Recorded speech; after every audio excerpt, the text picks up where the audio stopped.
Hi, everybody, and welcome in. Welcome into Supercross Live here on supercrossonline.com. St. Louis, Missouri in the Edward Jones Dome, March 2nd, 2013, and practice is underway. First opportunity for us to see the riders out here on the track during a timed practice. Kevin Barnett and Jim Holley once again bringing you Supercross Live. Welcome into our studio position here in the Edward Jones Dome. And Jim, St. Louis is synonymous with great dirt. It is, and I mean today we had a chance to on the track walk to walk it, and a lot of the guys, they were talking that, hey man, this is the place, and they really like this dirt, just like Houston. We talked earlier about Houston, the dirt in Houston. Some of these venues, the dirt is just great, and I think it's great here tonight. All right, the first race of this venue not held here until the late 90s. In fact, 1996, Jeff Emig on a Kawasaki took home the win, and that broke a 13-race win streak for Jeremy McGrath. Well, and you know who else won in the 250 class? I don't, but you probably do. Our other partner, Kevin Windham on the Yamaha. Kevin Windham won in 1996 in the 250 class here, and yeah, that was a historical night. I mean, McGrath comes in here, and he's got 13 wins in a row coming here. Can this be the 14th win for him? And he didn't get it done. Jeff Emig got it done for the first time here in the Georgia Dome. Jeff Emig from Missouri, a big win for him. All right, first opportunity for you to see the track here in St. Louis, and we do have the Kawasaki track map for you as usual. Good virtual representation if you didn't get an opportunity to view it this week. View it right now because you'll see it first in virtual, then in reality. And Jim, we have another nice long start straight funneling down into a left-hand turn. Yeah, I like that starting line. It really gives the guys a chance to kind of open the throttle up, before they got to shut them down into turn one. That's, sweeping left-hander. It's not sweeping, it's got a little start straight in there. After that, another rhythm section with step on and step off. And after that, the typical, 65-foot, 75-foot triple with a couple beautiful whip right there by the arrow, yeah. And then here, a lot of the guys are going double, triple, and then doubling out of that corner into another right-hander with a double, up and over the big 65-foot. Look, he whipped it the other way this time. That arrow is good. A couple little rollers here, but I really like this section after this right-hander, the whoops. I think the whoops are going to be tough. If you get a good drive, you can triple single into that corner there. And then after that, you make the left-hander, and there's a big wall jump like we had last weekend in Atlanta.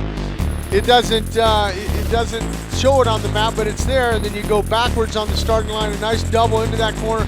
Real nice sand section, a little sweeping left-hander with a double, and up and over the Monster Energy finish line jump there. And that's a lap here in St. Louis.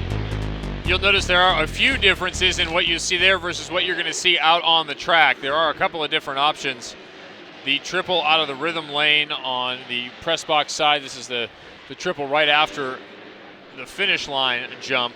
Actually, that one you can. There's just 3 out of that. We haven't seen anybody triple into the corners. The arrow did there. And then also coming out of the whoops right here, we're watching the whoop section. There is only 3 right there. There are not 4. And guys have been able to triple out of there, although not done that time. Well, and what happens a lot of times is, the Dirtworks guys, they'll come up with a plan. They'll put it on the Kawasaki track map. But when they get down here and they lay all the jumps out, we don't have enough room for everything, or we got to change a few things up. That's not going to work. So that's why you're seeing that. Yeah, use it as a guide. Definitely when they build the track, we have seen some differences. We also see some changes during the week. This section, another interesting part. Another interesting section of the track where there have been some different choices. Guys occasionally going inside, then they will single, double, triple, single, or we've had guys jump on, off on the table. We've had guys jump over the table and then double, triple in, or triple, double in. A lot of the fast guys in the 250 and the 450 seem to choose that section where they were doubling and then tripling into the next corner to that right-hander. Well, and I like that because of the fact that you're carrying your speed into the corner at that point. As soon as you land, you got a lot of speed when you get into that right-hander, and after that, you're kind of set up a little bit better for the next section. I think that's going to be the fast line, but you know what? Things are changing and evolving each and every practice, so maybe we might see that change as well. You're getting a good look at 590 Hunter Inman out of Mayfield, Kentucky. He's out there on his Joe Bird Quad Racing School Honda. So yeah, even though they're racing quads, they're supporting the two-wheel action as well. They're with Inman. Yeah, he's looking down. He thinks he might have a flat. He's kind of jumping up and down on the seat, but it doesn't look like he has a flat. He keeps looking back like he's got one. He'll probably pull in the mechanics there and ask his mechanic to kind of check it out for him.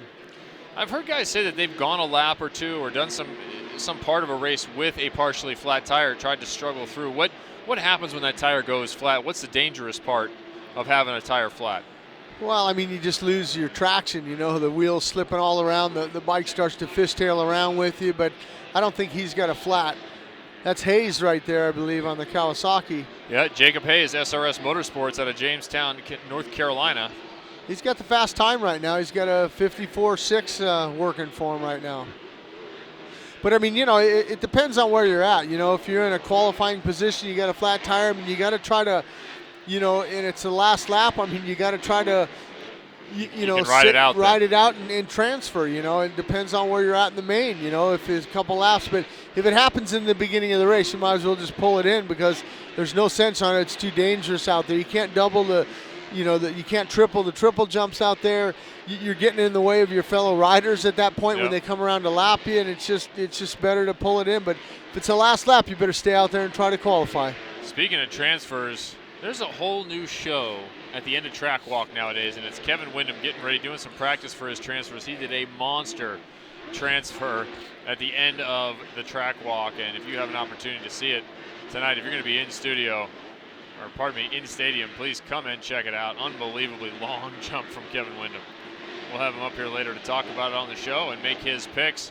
You and Kevin were on top of it last week, Jim. Yeah, we did pretty good. You know, I picked James Stewart to win, and you know, I had everybody on the podium just in a little bit different order. I had James Stewart, Millsaps, and Ryan Villapoto, but Ryan Villapoto got second and Millsaps got third. We have a lot coming for you here on the show today. As I just mentioned, Kevin Windham is expected to join us later in the afternoon after his obligations in the pits are finished. We know it's a part of his day that he looks forward to, and we certainly look forward to having him here to finish up practice and make some picks for the night show. We're also hoping to have a rider come up and visit, Martin Davalos perhaps, out of Monster Energy Pro Circuit Kawasaki. We're still working on him, but we do in fact have Tyler Bowers who will check in, Arenacross. Of course, multiple-time champion Tyler Bowers, who spent a significant amount of time here on the Monster Energy Supercross Championship.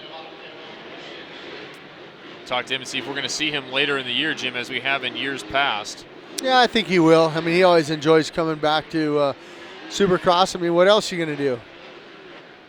We'll also hope to check in with another member of the Nuclear Cowboys, a Nuclear Cowboys tour. Of course, another great way for you to experience two-wheel action March 2nd and 3rd. That's this weekend. They're in Atlanta, where we were last weekend, right next door in the Phillips Arena, right next to the George Dome, where we were last week for Monster Energy Supercross. Then they're on to New Orleans, Louisiana the week after, East Rutherford, New Jersey, then Ontario, California, so out our way, Jim, April 5th and 7th. And then Mexico City, Mexico, Monterrey, Mexico, and Houston, Texas. That's the upcoming schedule for the Nuclear Cowboys tour. If they're nearby, go check them out. Yeah, that'll be pretty cool going down to Monterrey, Mexico, you know, for all the Nuclear Cowboys staff and crew and everybody, you know, get a chance to get out of the United States and have some fun down in Mexico. There's Todd Krieg on the 531 Munn Racing KTM entry. Munn Racing been around for a little while here. Yeah, they're putting in a good effort. You know, it's one of the teams that, you know, slowly has picked up some momentum, you know, for these guys. Practice just coming to a close, checkered flag flying, so everyone finishing up their last final laps. Hayes still fastest, 54.69, followed by PJ Larson at a 55 flat. Then it's Roman and Krieg. And the 328 of Chad Crawford. Then Click, Mason, Inman, Jackson, Klippel, Kopkak, and then Vollinger, Beatty, Mays, Ream, Hapner. The 589, looks like, or 599 of Ronnie Hapner. And then Jerry Lumsden in the 588. So that's it for practice number one for the 250B group. We have the 250A group coming up here shortly on Supercross Live. I want to make sure you know about Cross Club. Jim, this is a free club that you can become a member of, and you will get first shot at tickets for the 2014 Monster Energy Supercross season, you will get first dibs, and that will happen May 6th following the conclusion of Monster Energy Supercross this year in Las Vegas. You will have an opportunity to buy tickets for next year and do your planning. If you didn't make it out here to St. Louis, we're hoping you make it out to Indianapolis in a couple weeks' time. Not too far from here. An opportunity to see all these riders in person. We know you enjoy watching us each Saturday, bringing the action from practice, but you want to come in and watch practice in the stadium and be a part of the pits. St. Louis, one of the pit parties that just goes off. It is, and something else about, you mentioned about the party in the pits is in Indianapolis this year, the pits will be open. In years past, it's been a kind of a closed pit because of you don't have the area to work with. But this year in Indianapolis, it's going to be just like here in St. Louis. It's going to be great in Indianapolis for that pit party. But you were mentioning after Indianapolis, we travel to the Great White North, Toronto, Canada, and any of the people in that Buffalo area, Upper New York, Syracuse, Albany. Come up there and check out Canada, because that stadium there is just it's incredible. I mean, the Rogers Center, Center, probably with the biggest hotel that we have. The hotel is right there. That's what I like. Yeah. You can actually be laying in bed and watching the guys do the triple. That's going to be amazing, and of course, that one of the largest floor plans I think we see. Arlington pretty big, but Rogers Center is absolutely enormous. So a lot of track possibilities up there in Canada. It's become one of the great events, a good growing event north of the border. And it's always a challenging track up there. What I mean by that is because it's really ruddy, the soil's wet, because up there's a lot of snow. They bring it in, it actually thaws out when you're inside that dome. And, the Dirtworks guys have their hands full with putting a lot of amenities in, as far as some drying agents, like a little bit of lime mixed into the soil, helps dry it out. But there's Dean Wilson. He's still got that number 15 with the red background there. Wilson still leading the points. Only by a couple, though, over Will Hahn, and that was a great win last week for Will Hahn. Yeah, Will Hahn, first win of his career. Really hard to believe. I've thought of Will Hahn as a contender for a long time. He finds himself just 2 points back of Wilson, 47-45, and then you have Blake Wharton down there at 40, and then Marvin Muskin at 35. Now, Muskin looked very fast in practice, as did Wilson. Muskin, one of the few guys to sky off of that wall jump, Jim. And I can't decide which is faster, jumping over it or just lipping over it and then accelerating down the backside. I think a guy like Marvin Muskin, I think that, rolling over it and down on the other side, but I know why Marvin probably did it. In case there's 3 or 4 guys, he knows he can sky it. I don't think he can do it every lap.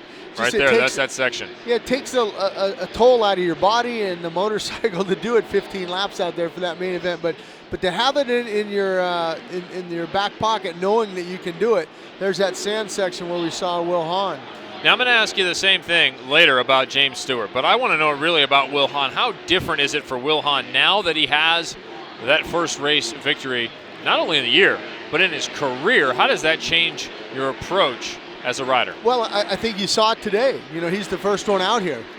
We didn't see that in the past 2 rounds. Now he knows he's in a hunt. He's only 2 points out, and he's riding a little bit different than we watched him, in Atlanta. He was trying different lines in Atlanta. It looks like he's more now trying to lay down fast lapse times, as we see Wharton getting a little beat on him here going into that whoops there. And Wharton's kind of just testing it out, just sticking a wheel here, sticking a wheel there. He might try to go to the outside and maybe square up underneath them. And, the sand right there, I think that fast line on the outside, it's just a big sweeping burn there, as you see Wharton throw a nice whip there. But here's that timing section, and Wharton's just going to roll it now. Hahn's still going fast, Wharton going a little slower, but we have seen guys use that inside line. I saw Wilson doing quite a bit of experimentation during that first practice with some different lines and some different rhythms through a couple of different sections of the track. And I wondered about this section here as we watch Rockstar Energy Racing's Blake Wharton. Is it faster sometimes to double versus triple? Are there situations where the double is okay? Because I saw Stewart go through that section double, and he looked pretty fast scrubbing each piece of it.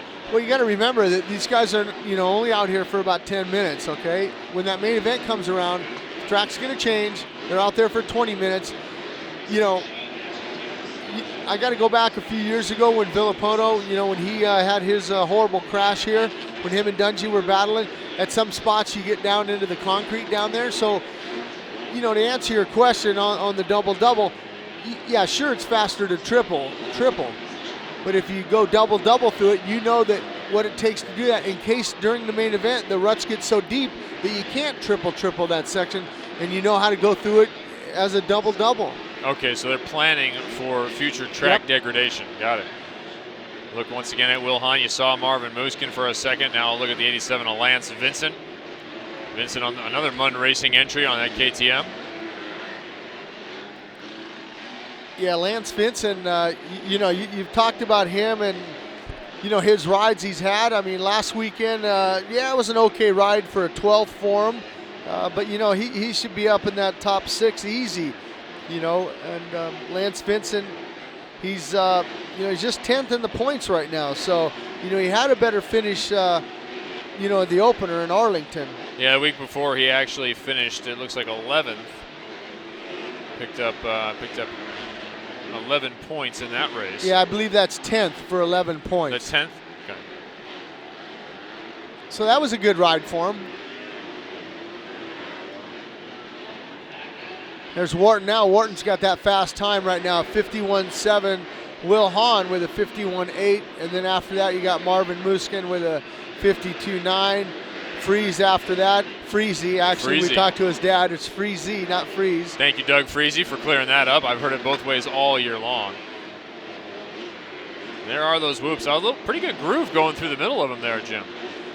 Yeah, that's the fast line right now. But, I'm sure that as the night goes on, these guys are going to be moving around in the whoops also. So it's a lot like last weekend and when you came across the starting line backwards and you had that double and then you had the right-hander after it. Yeah, that outside line is awfully fast in the sand. It'd be interesting to see if anyone uses the outside-inside of that rather than the inside-outside. Wharton feeling it right there. I'm also interested to see if anyone triples back into that corner as the arrow did on our track map. That first bump is not very built up. Yeah, and you mentioned Wharton feeling it. He felt it back in 09. He won here in 09 in that lights class. So, we've talked about it before. When a rider comes back to a certain venue where they've won at before, they feel comfortable. They go to their favorite restaurant on Friday night. We got one of the guys down in the whoops there. I can't see who that is. We'll have to try to get a pick at it. Maybe our definitely a Honda. Maybe our cameraman can zoom in over there at the whoops and see who that rider is. Definitely a Honda down at the end of the whoops. Rider still laying there. And you mentioned Blake Wharton and his victory in 09. That was his first professional victory ever. So definitely good feelings for Blake Wharton about the city of St. Louis. There's Dean Wilson now out there trying to put together a hot lap right now. We'll see what he can do. Wharton 51.7 still on top. Wharton, Hahn, Muskin, Freezy, Faith, Hill, Peters, Dakotas, Martin, Thompson, Richardson, Bell, Vincent, Oldenburg, Gully, Zimmer, Scuba Clark. Another rider down in the whoops. That looks like it's 167 is Zach Bell. He's up and okay though. I still can't see the bike of the other rider that's down, but the Asterisk guys are over there talking to him right now.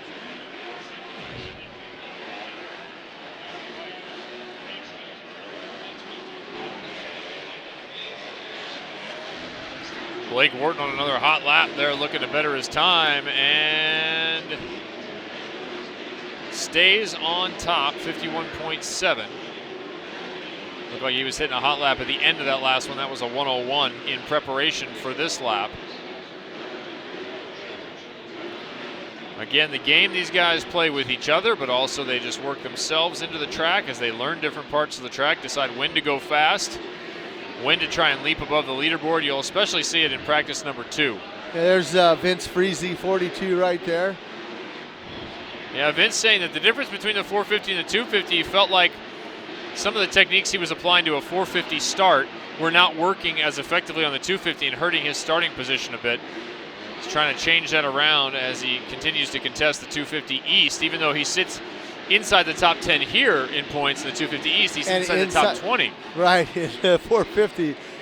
That's pretty cool to say, hey, I'm a top 20 guy still in the 450 class. I'm a top 10 guy here in the 250 class. But we'll see, if he changes the starting technique, if that'll help. I'd like to see Vince Freezy get up there and mix it up with the guys. Well, and you were doing the math on it. Had he continued to have similar results where he'd only missed one main event in the 450 class, he would actually be somewhere around 13th. He'd be knocking on the door of top 10 in the 450s. Yeah, I mean, that's a hard thing to say. I mean, the finishes that he had in the 450 versus the finishes that he's had here, I think he's had a couple ninth place finishes here, if I'm not mistaken. Ninth place the last 2 weeks. Yeah, so I mean, those ninths, they don't pay as much as those top 20s in the 450 class. No, and I asked him why he chose to come to the 250s. He felt like he could be a top 5 guy. He didn't feel like he could get into that top 10 space with the 450s, but felt like he could be a top 10 guy with the 250s. As Marvin Musquin looks well over the front fender. He is now your top qualifier, 51.19, so about 4/10 faster than Blake Wharton. And Musquin putting in another fast lap. There it is. I like it, Jim. Yeah, that might work for him. That's fun to watch. I mean, we'll have to see if we can follow him around the next lap and see if he does it again. But, we talked about it on the West Coast a lot, Kevin, about Ken Roxon. Does he feel an urgency to, as now Marvin Musquin's time at 51.179. 51.19 is now beaten by Jeremy Martin on that 77. I picked him to podium last week, but he went 5th. A good ride for Jeremy Martin out of Star Racing on that Yamaha. 51.179 to 51.190 for Marvin Musquin. So just 11 one-hundredths. Yeah, definitely. What I was talking about earlier with Ken Roxon, we were talking about, does he need to win right away when Eli Tomac had I think that Marvin Musquin, with that 6th in the opener in Arlington and then the 3rd last weekend, I think we got to see Marvin win one of these for his first Supercross career win. And worth noting that Marvin rode to 6th, but he was knocked down and went to 20th in the first turn there in Arlington. So it was a good ride from Marvin. He certainly was not off of his game. Let's see what Dean Wilson can muster up here. He's going to come around. Oh, made a little mistake. He's into the sand. He's still pushing for it. Let's see if that can jump on. He kind of looked over at the leaderboard to see. Anytime a guy's on a hot lap is when they shut it down after the finish line, start looking over like he's doing to the signboard. And, that was Wilson's last shot for this practice as the checkered flag has flown. Jeremy Martin still sitting atop the leaderboard there. We'll see who comes through. Still Marvin Musquin still ripping around a little bit. Oh, no, he's slowed up as well, rolling the wall. It'll be interesting to watch that wall and see, because you're gaining time by going fast into the wall and you're losing it by jumping high. Right. But at the same time, the other way, you're losing time in, but you're accelerating out. So the balance will be interesting. Yeah, we'll see if he can do it for the first, the first 15 laps of that main event. That's a long time to be jumping high. But, once again, I'm just impressed with Jeremy Martin with, that he's a rookie out here and he's setting fast time against all the veterans in this class. And he's a good one. I mean, I don't know if anybody got a chance to watch that battle between him and Josh Hill last week. They were kind of battling for that 5th and 6th spot. And Justin Hill. Yeah, or Justin. I said, yeah, there he is. There he's going to talk to Ashley down there. Martin's. Yeah, Jeremy Martin certainly has displayed the speed and the skills. Of course, his brother Alex still recovering from wrist surgery. His bike actually here this week, so I asked the crew, is Alex going to be out here? That's the 1110 Mods, now Yamaha crew, and said nope, not yet, but hopefully soon. He's got that wrist injury he suffered a few weeks back. Well, and his dad's here. I got a chance to talk to Johnny Martin, his dad, and who owns Millville, Minnesota, the Millville track for the Nationals that they go to, and he said, yeah, I get a chance to come out and watch my kid and stuff. I mean, that's a fast lap time to lay down. It's unbelievable to see a rookie to do that. And hopefully, maybe tonight, I might have to pick him for getting on the podium. It seems like he likes the dirt here in St. Louis. All right, in April, remember, we will be up in Minneapolis. Speaking of a place like Millville, we'll be in the Metrodome April 13th. Yeah, that'll be a good one for him. By then, he's got a few races under the belt. But, you have a tendency to push a little hard when your hometown race. We'll have to see. But there's a man who did it last weekend, James Stewart, for his first win in 2013, almost like you pointed out, Kevin, a year. His last win was Daytona last year, so and he looked full good. Calendar year, yeah. He looked good in the first practice. He did. He looked fast. Yoshimura Suzuki's James Stewart said his knee is continuing to feel better and better each week. You see Stewart there with Villapoto. believe that's Bloss behind him on the 84. Yep, that is Chris Bloss there, 84. And Weston Pike?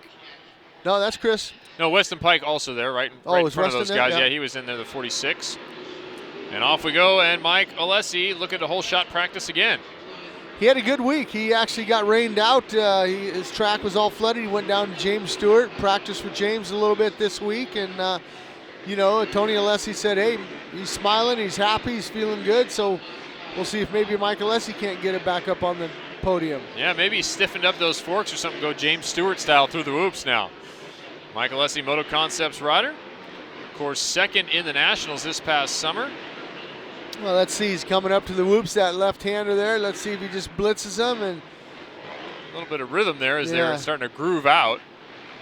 Justin Brayton behind him. Brayton, who got off to a pretty good start last week, but then got knocked down by Barsha.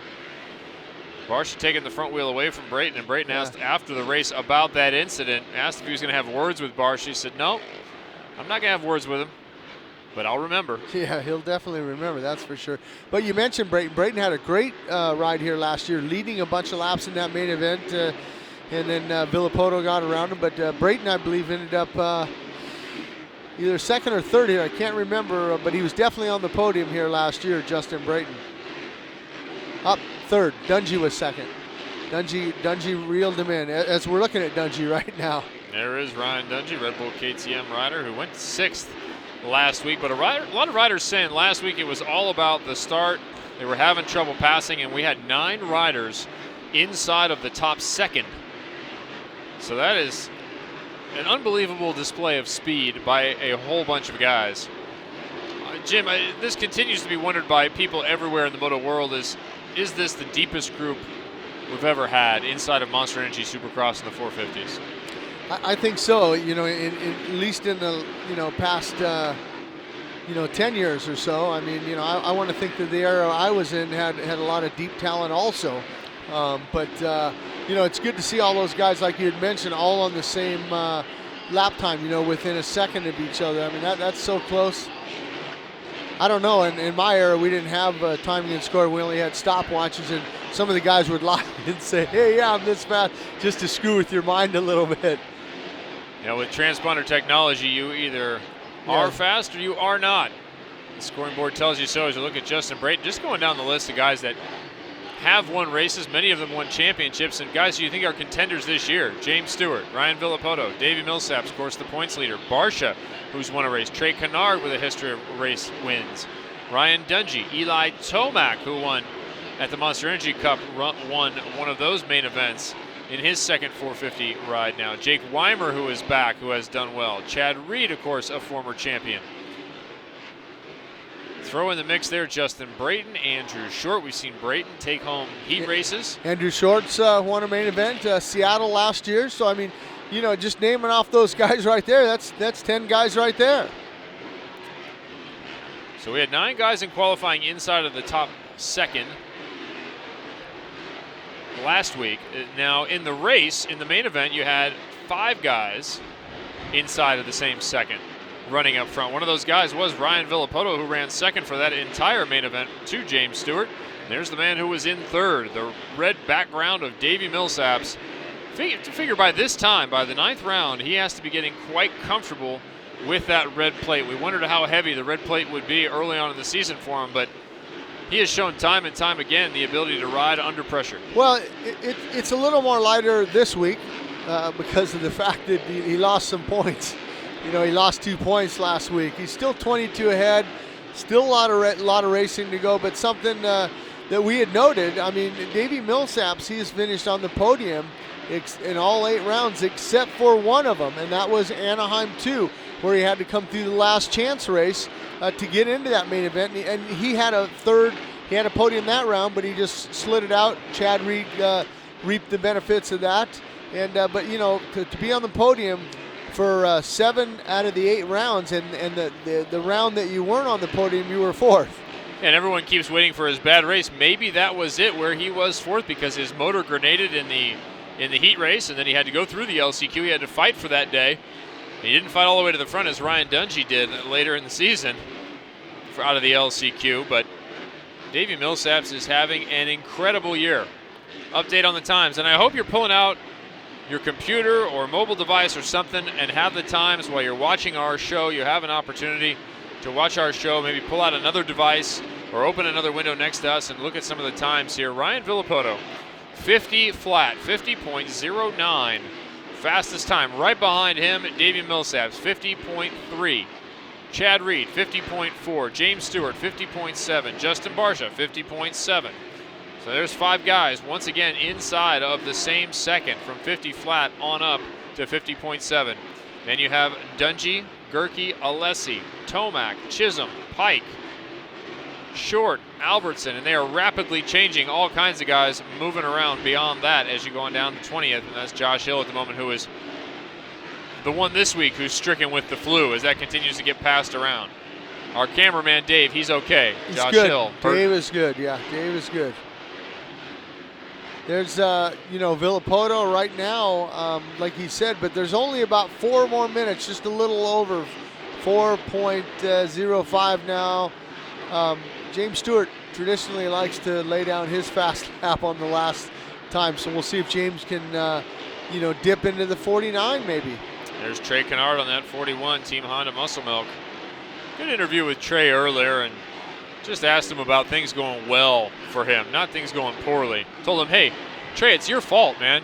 You set expectations way too high for everybody when you came out and nearly won Anaheim 1. Well, I was going to ask you if you asked him about last weekend, him and Barsha. They got into it a few times during that race. I mean, slamming back and forth. They both finished 4th and 5th, but yeah, the heat race put Trey Kennard on into the LCQ because of some broken spokes in banging bars with his teammate. That's a good question. Yeah, so I don't know if they went out to dinner that night after and went ahead and cake and ice cream or something. Yeah, what about Bam Bam in your opinion? He is back to being Bam Bam a little bit, whether it was taking out his teammate in the heat race or taking out Brayton in the main.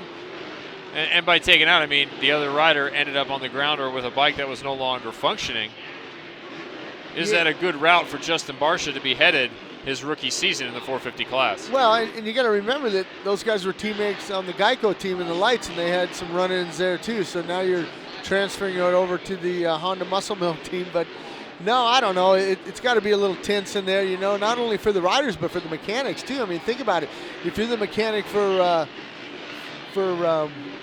Trey Kennard, you're going to be pissed that maybe the other mechanic that, hey, I got to work on my bike. Tell your rider to keep his peg out of my rider's front wheel, and that happens, back and forth. They might be, and then you got the managers over there and the suspension guys that gotta try to be neutral, Ryan Villapoto continues to push the fast time, 49.7 now. The only rider into that 49. Davey Millsap 50.1, James Stewart 50.2 right behind him, and now Eli Tomac into 4th, who qualified well last week and was on many people's radar, perhaps for a race win or at least a podium.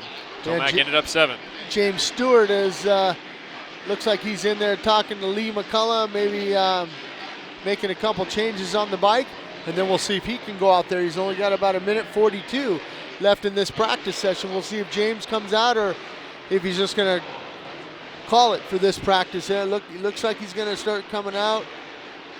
And, James is going to come back out, and he's going to try to lay down his fast lap right about now.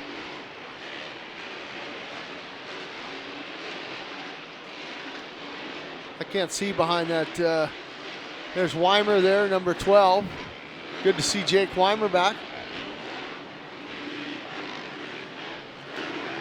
There's James. We'll see if he's on a hot lap right now because he's only got about 1:05 left. There's Tomac. He's trying to lay down a fast one also. Jake Weimer, kind of a quiet week last week, a quiet return to the series. He did finish 8th.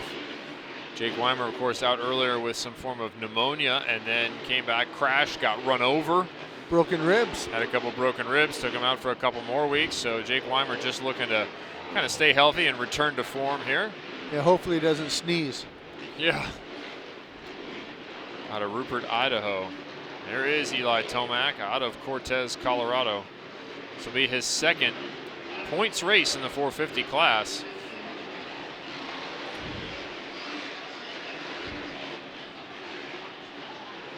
There's James Stewart. He bumped it up to a 49.9. So just a couple ticks off of Ryan Villapoto's 49.7. About 10 seconds to go here in 450A practice number 1, qualifying practice number 1. Ryan Villapoto is still atop the leaderboard, followed by Stewart, Millsaps, Tomac, Reed, Dungy, Barsha, Brayton, who just ran a fast lap, Kennard, Weimer, Gerke, Alessi, Tickle, Short, Albertson, Chisholm, Pike, Bloss, Canary, and Hill, your top 20 of 450A. You've heard us talk about it. We hope you've had an opportunity to enter the $20,000 scholarship competition that Motorcycle Mechanics Institute is running. Motorcycle Mechanics Institute, a huge supporter of this program and a big reason why we continue to be able to bring you this program week in and week out. What you can do is enter a video, sing a song, rap, read a poem, do whatever you think might get the attention of MMI. They will whittle it down to the 10 finalists, and then Jeremy McGrath will in fact pick the winner of the $20,000 scholarship. Go to youtube.com/McGrath Scholarship to enter today. And you could find yourself being a factory mechanic, maybe working for Eli Tomac. James Stewart throws a sick whip over the finish. I just something just came to my mind with that MMI, you know, the scholarship for the video. A moment of brilliance, yes. Yeah, I was thinking that as our producer Ann just kind of cringing over there, I was thinking, you know, like, you know, when you're a mechanic, you're a lot like a doctor, right?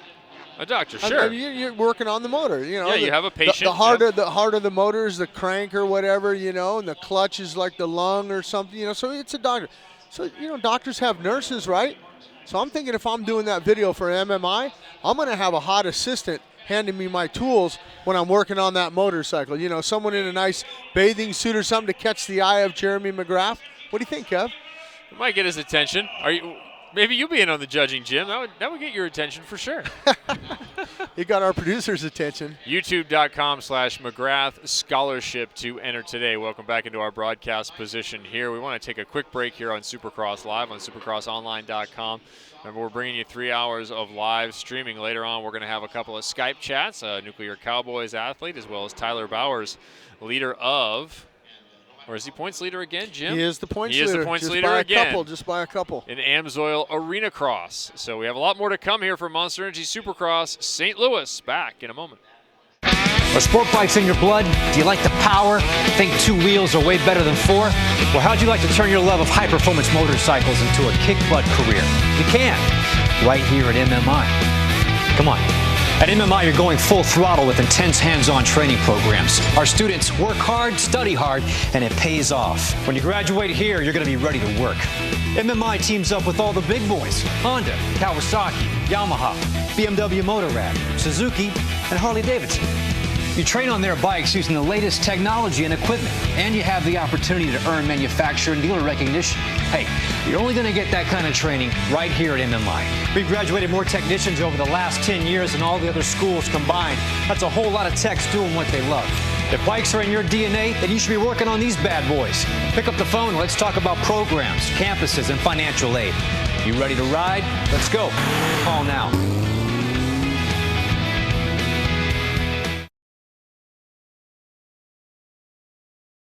What's up, Brian Deegan here. Make sure you check out Nuclear Cowboys. All my boys from the Metal Militia are laying it down.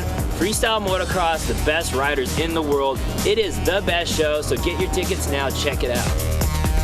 Have you downloaded the brand new Monster Energy Supercross mobile app yet? Get race info and results, buy tickets, watch videos, play trivia, and more, all right from your smartphone. Search Monster Energy Supercross on Apple iTunes or Google Play stores to download it for free today. Welcome back to Supercross Live on supercrossonline.com. This next segment brought to you by our all-new Monster Energy Supercross app. Download the app today via either the Google Play or the Apple iTunes App Store, and you can search Supercross in there. You get your race info, results, tickets, watch videos, play trivia, stream us live, or no matter where you are during your Saturday. It is a good opportunity to keep up on everything that's happening in Monster Energy Supercross. And if you're a fan of Monster Jam, you can also download the Advanced Auto Parts Monster Jam app. So 450B practice underway. Guys who we typically do see in the main. Underway here in practice number 1 for them. That's Schmidt out there, 4:15. He always likes to get out there in this B practice, and came all the way from, he's a California kid.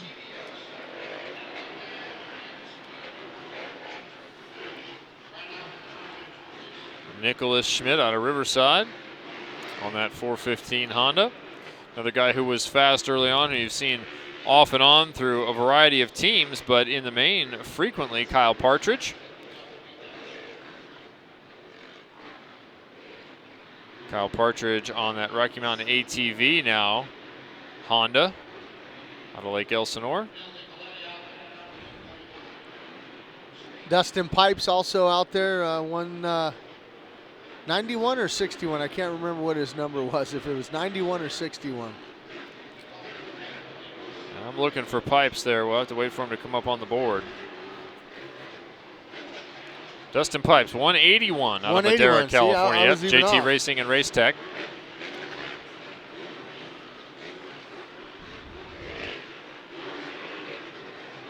Schmidt dabbing his foot a little bit there, kind of making a little bit of a bobble. We'll see what he does here. He's strong in the whoops. I mean, he rides the whoops really well. He sees a big boy up there. He gets up on top of that thing and just powers his way through the whoops. 14 riders listed on timing and scoring in this practice. Yeah, remember, we've talked about it. You know, sometimes when you start heading back east, some of those guys drop off in the, the 450 class, but they seem to ride a lot of 250s in the Midwest here and stuff. You see the 250 class have, more entries than typically out west or something, but you'll see that 450 class drop off a bit. We know you've been getting used to live coverage on Speed of Monster Energy Supercross. This week, remember, it is on CBS. We'll be on tomorrow at 12 Eastern. That's 9 a.m. Pacific. And it will be followed by the 250 class on Speed at 2:30 Eastern.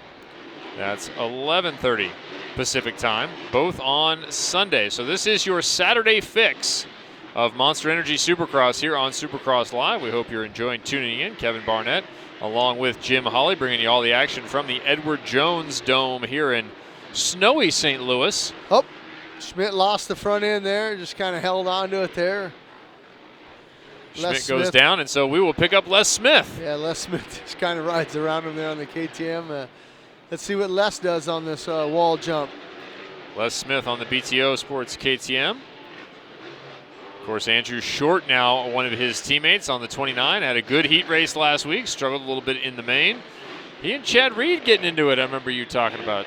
Yeah, I thought they got into it at one point. I forgot to ask Chad when we were talking to him a little bit earlier. I haven't ran into Andrew, but I thought they had gotten into it because at one point, I'm on the bottom of the floor. I can't see everything, but, they were kind of together, and then I saw them, 5 or 6 spots back.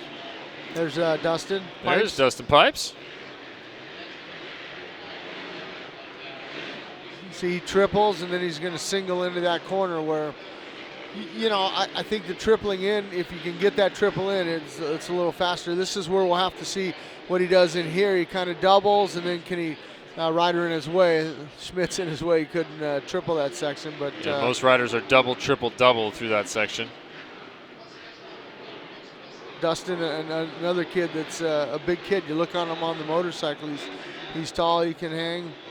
Gets a good drive through the whoops. This is where we're talking about that triple. They're not tripling into that corner, and you got to really carry your speed in those whoops and not make a mistake in order to triple into that left-hander before the wall jump. There appear to be more options on this track just from the first look and first couple of practices here, both one untimed and now one timed.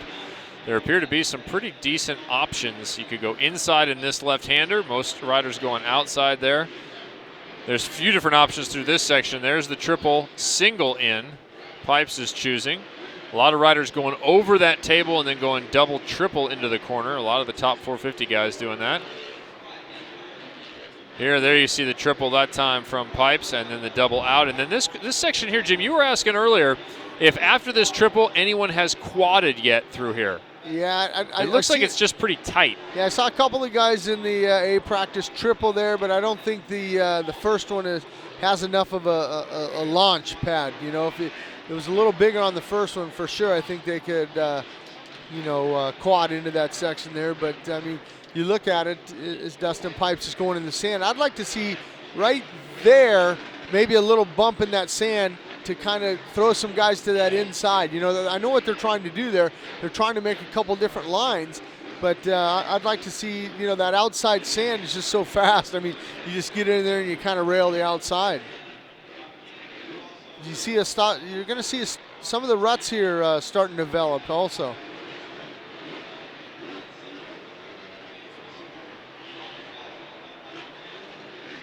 An update on the times in this 250B group, or pardon me, 450B group qualifying. Kyle Partridge there, the 85 on that Honda. He is fastest, 52.3. But remember, fast time in this class is under 50. It's in the high 49s. So Partridge, followed by Ben LeMay on that Rock River ride, then Les Smith, then Sipes, Nicoletti, Stewart, Schmidt, Green, Wennerstrom, Pipes, Huddleston. Those are your top 11. I got some little bit of confirmation. I think old Kenny Roxon, I think he's going to ride a 450 in Daytona next week. That's what I'm hearing. 450, no 350. Yeah, that's what I'm hearing. It'll be interesting to see Ken Roxon stepping up to the big class and see what our points leader from the West Coast 250s can do with the big bike. Of course, Ken Roxon very fast on that 350 last year, challenging Andrew Short in Seattle for the win. The 409, that's Dylan Huddleston out of Desert Hills, Arizona. That's the Life Vantage AEO Power Sports Kawasaki. Now, these are the guys who are really putting together their own program, Jim. So many of these guys getting their own sponsors, traveling their own team, looking for rides for bikes. This is quite an effort for a lot of these guys just to get to the races. Yeah, I mean, it's hard for these guys, especially when you talk about the snow that's outside and everything, how cold it is. And I mean, these guys are the guys that, they have a mechanic, but they don't have the staff and the support system that a factory guy would do. And you got to leave your van outside and transfer everything inside to the dome to pit, as where the factory guys can drive their semis in and drop the trailers. Team Gus's Carl Schlott there out of Strongsville, Ohio. You saw him do that triple in. He did the rhythm that a lot of the big guys are doing. Jump over the table, then double, then triple, and that is the rhythm section after the finish line jump. Yeah, he's just kind of on a cool down lap here now. I mean, there's only 2 minutes to go in this practice there. He's just kind of rolling to the outside, not getting in anybody's way. There's the number 64. That's Justin Sipes there, Ryan Sipes' brother, and he likes that 450. Looks like he's on a little bit of a hot lap there, and we'll see where he comes up. Yeah, he's up to fourth now with the 53.0 for Mr. Sipes. Justin Sipes. Good to see him back out here on a bike, and there is Phil Nicoletti. Flying Phil Nicoletti. Flying Phil? I've heard Filthy Phil. I like Flying Phil. Flying Phil is probably better out on there on that Enfab Tylube Yamaha out of Bethel, New York. Enfab Tylube picking up a new rider this week in Bobby Kanairi. Yeah. Did you hear what happened on that deal? I saw Alan Brown. I didn't get a chance to talk to him and ask him what happened. Well, the Velocity 3 team lost velocity. That's what I heard. They did? That's it. Or reached terminal velocity. It depends on your point of view. And who else rode for him? That was Kyle Chisholm, who now rides for right. JGR Toyota Yamaha. Yeah. And Chiz last week actually getting, I think, a first turn altercation, and then. But there was a lights guy that I thought rode for him too. For Velocity 3? Yeah. I'll have to go back and consult the archives from earlier this season before all the teams and riders started switching around. I want to say it might have been Travis Baker. I'll have to go back and look. 27 seconds to go in 450B practice number 1.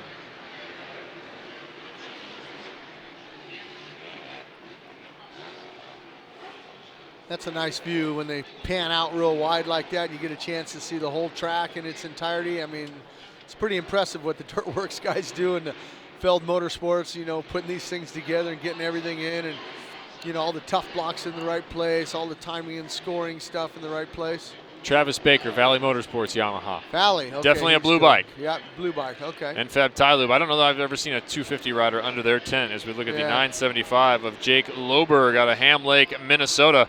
Another Munn Racing KTM. He's out there on a 350. So, you know, he's looking forward to that Minneapolis race.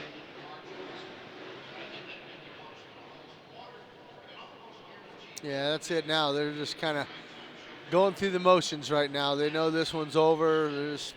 It's over, and Ben LeMay is the champion of 450B practice for this round. 51.75 for the Rock River Yamaha rider, followed by Kyle Partridge with a 52.3. Then it's Les Smith, Justin Sipes, Phil Nicoletti, followed by Stewart, Schmidt, Huddleston, Green, and Pipes. Your top 10, Wennerstrom, Schlott, and then it's the 918 of Michael Akaiden out of Louisville, out there in 13th, and then Loberg in 14th.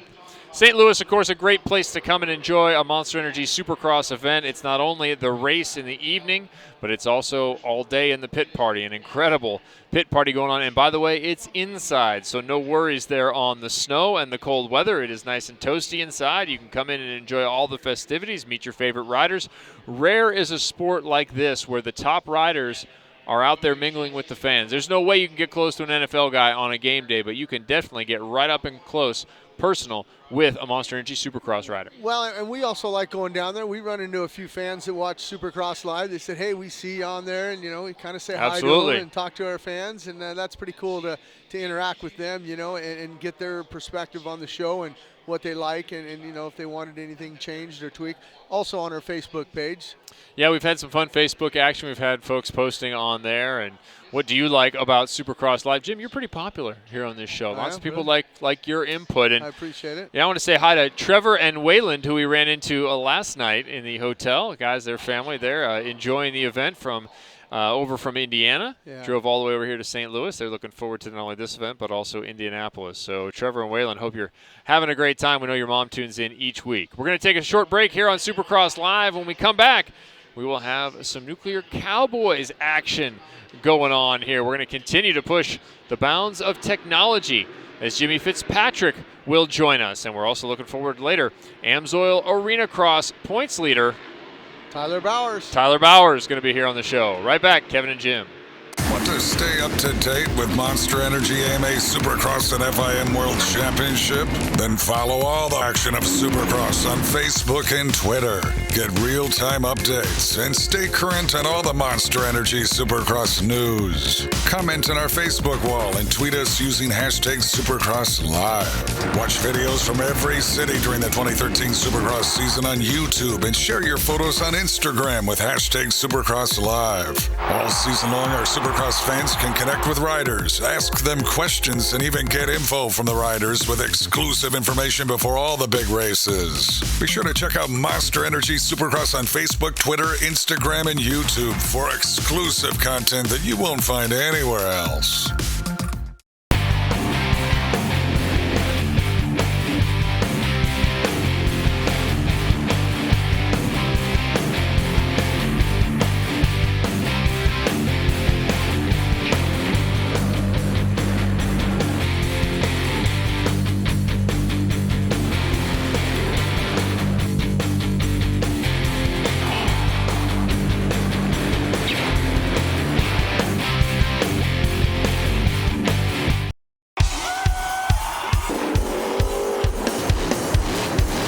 Our main objective is to make you guys happy, send you home with a smile.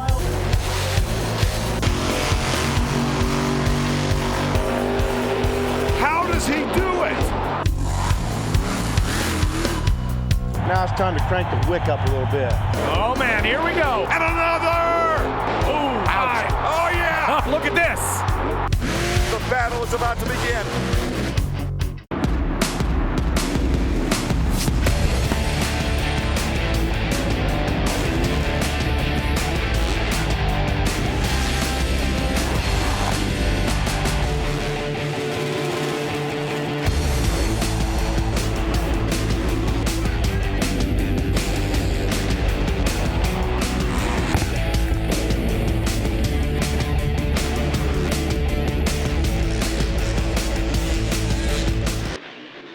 Welcome back into Supercross Live on supercrossonline.com. This segment brought to you by the Nuclear Cowboys. The 2013 Nuclear Cowboys Tour is rolling on.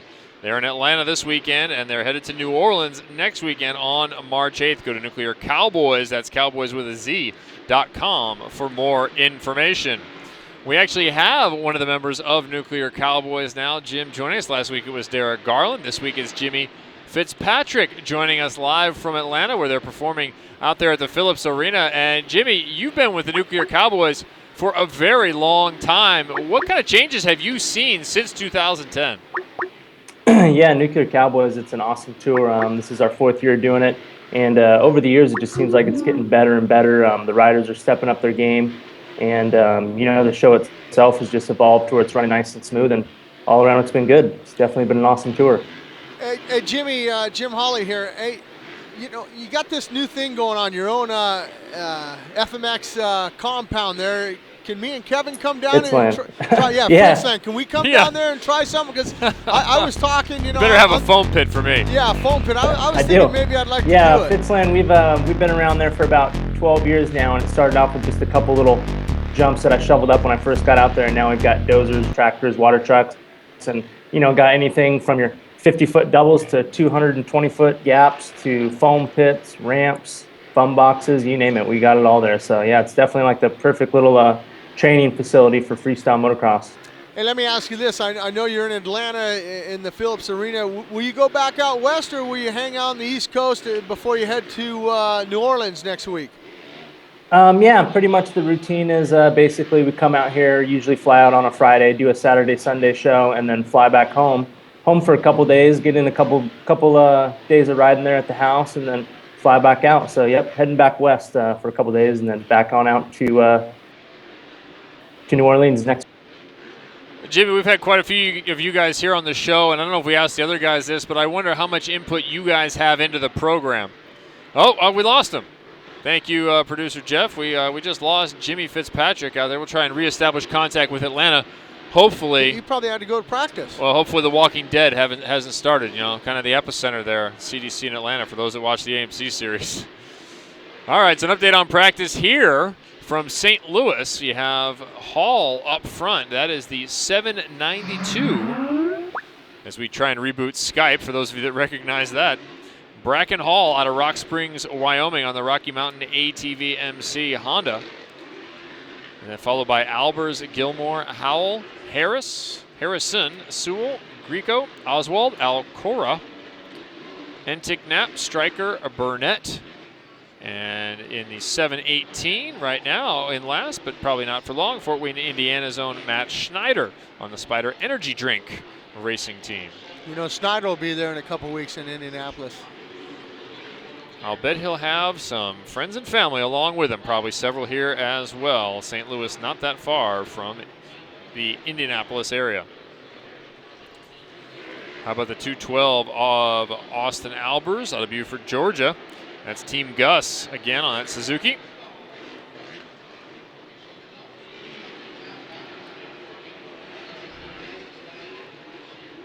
Yeah, Gus, he went to that outside that sand. It looked like he was going to maybe go to the inside there and see what he could come up with his lap time, if he can improve a little bit. No, Albers still in second with that lap, 55.3, not faster than his 55 flat.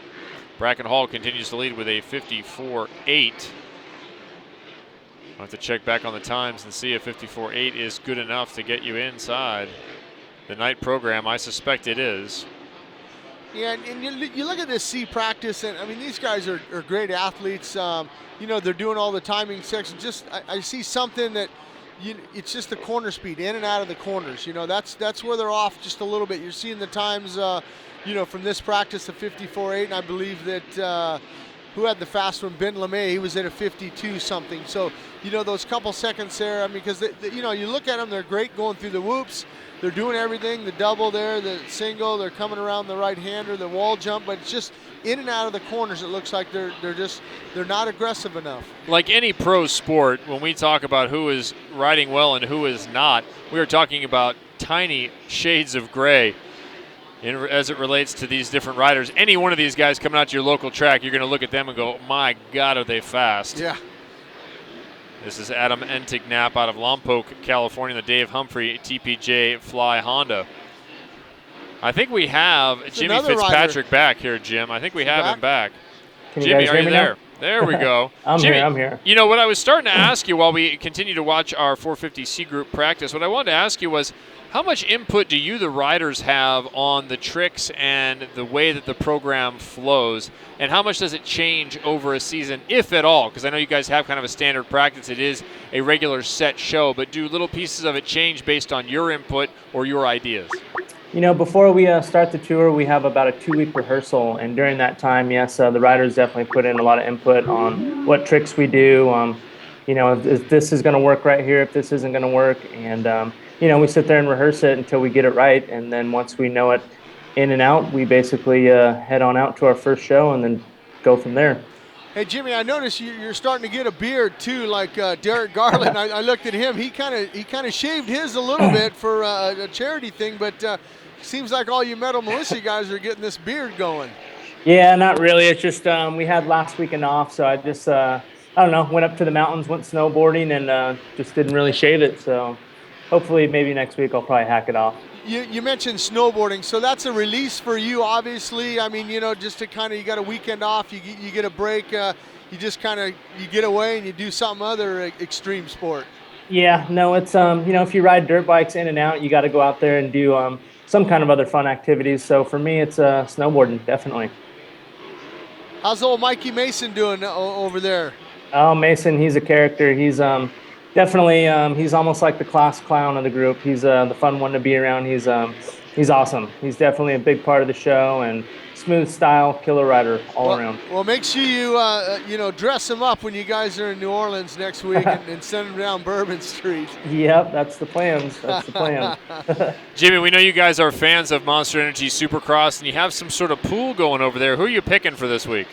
You know what? Basically, how it works is we draw names out of a hat. So. So no choices. No choice, basically. If you get number 1 pick, then basically you get your first runner-up for 450, which would probably be Millsap or Villapoto for me, and then you know, for 250, it'd have to be Rosin or Tomac. What time is the drawing happening? Who do you have? You know, it's probably going on in the locker room right now, actually. We do it about this time, right before practice, get all the names drawn, get everything handled, and then after the show, usually depending on if we're on East Coast time or West Coast time, we'll go and run back to the lobby and try and catch the races. Hey, Jimmy, you know, it's hard enough to do a backflip and all that other stuff that you guys do at the Nuclear Cowboys, but I mean, it's just not only you guys out there. I mean, you got dancers out there, you got pyro guys out there, you got lights in your face, it's dark sometimes. I mean, talk a little bit about that and your mindset and how you deal with something like that. You know, it's pretty crazy. I remember the first year coming into this tour, and we did the full pyro rehearsal and the lighting rehearsal, and I was just blown away by, you know, I was like, man, how are we gonna ride in this? But you know, after doing it for a couple years here, it seems kind of natural. It's just you don't really even pay attention to the crazy pyros going off or the crazy lasers or crazy lights. You more just you know, focus on the ramp, focus on your trick, and have faith in all the other riders around you. Well, Jimmy Fitzpatrick, you're a consummate pro. Been at it since the very beginning there, 2010. Thanks for spending a little bit of time with us and maybe missing out on your pick for tonight. Hopefully you still have a good one when you get back to the locker room. Yeah, I'm sure I will. All right, Jimmy Fitzpatrick, thanks for checking in. Appreciate it. From Nuclear Cowboys there in Atlanta, performing tonight. Phillips Arena, I believe they have another show as well coming up tomorrow, the Phillips Arena. Couple of events there, Nuclear Cowboys. They will be in New Orleans next weekend. California, too. I think they still got to stop in Citizens Ontario. Arena in Ontario. But make sure you check out Nuclear Cowboys with a Z on that cowboys.com because they're running out of venues. I mean, they're almost done for this year. Absolutely, nuclearcowboys.com if you want to buy tickets. An update on the times here. Gilmore, 53.7, comes out on top, followed by Hall, Albers, Sewell, Harrison, Alcorn, Howell, Entignab, Oswald, and Grieco, the top 10. Yeah, I guess Powell didn't make it out. Only Austin Howell made it out. Well, they had to switch classes in order to get away from each other. So, hey, more to come here on Supercross Live. We're hoping to have a couple of other guests join us here. We'll have points leader Tyler Bowers from Amsoil Arenacross checking in via Skype. And then, of course, we're hoping later to have Kevin Windham in for his usual picks and another round of practice. Hope you're enjoying our Saturday coverage here from St. Louis. We'll be back in just a moment.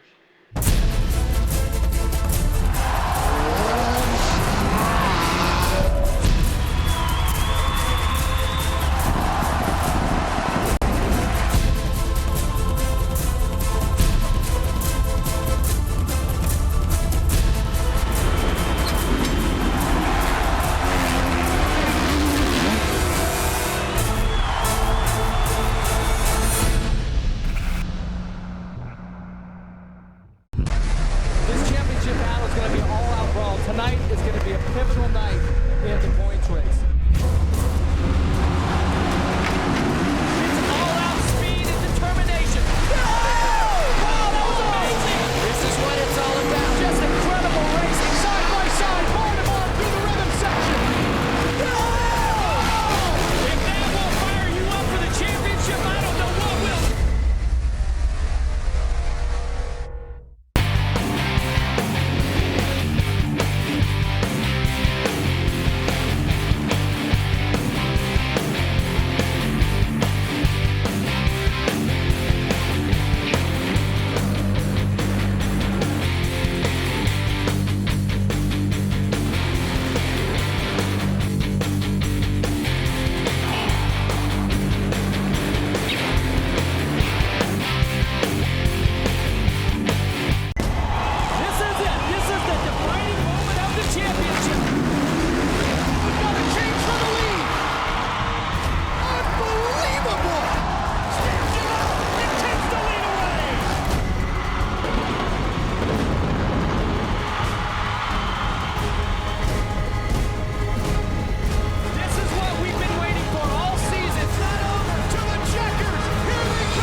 Are sport bikes in your blood? Do you like the power?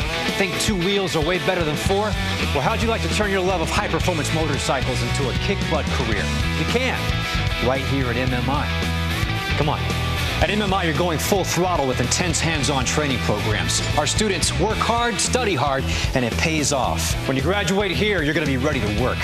MMI teams up with all the big boys: Honda, Kawasaki, Yamaha, BMW Motorrad, Suzuki, and Harley-Davidson. You train on their bikes using the latest technology and equipment, and you have the opportunity to earn manufacturer and dealer recognition. Hey, you're only going to get that kind of training right here at MMI. We've graduated more technicians over the last 10 years than all the other schools combined. That's a whole lot of techs doing what they love. If bikes are in your DNA, then you should be working on these bad boys. Pick up the phone and let's talk about programs, campuses, and financial aid. You ready to ride? Let's go. Call now. Welcome back to Supercross Live on supercrossonline.com. Track maintenance underway between practice number 1 and practice number 2. We want you to know that this segment is brought to you by Amsoil Arenacross. It's all new in 2013 with some great new changes to the program, including Ricky Carmichael's Road to Supercross. They're in Kansas City this weekend, and they'll head to Denver March 15th. For more info or tickets, go to arenacross.com. I can hear us out there in the stadium. Hi, everybody. Kevin Barnett and Jim Holley. Welcome to everyone that has actually entered the Edward Jones Dome and is enjoying practice. You're now getting an opportunity to watch Supercross live. We stream 3 hours of practice from each one of the Supercross events all over the United States. You get an opportunity to see this program this afternoon and what happens in qualifying for the night show if you're on your computer or on your mobile app. You can watch us Supercross live on supercrossonline.com. Now, Jim, we had an opportunity to catch up with some of the riders earlier today, and it's always fun to talk to the riders. You and I were talking earlier about the accessibility of these guys.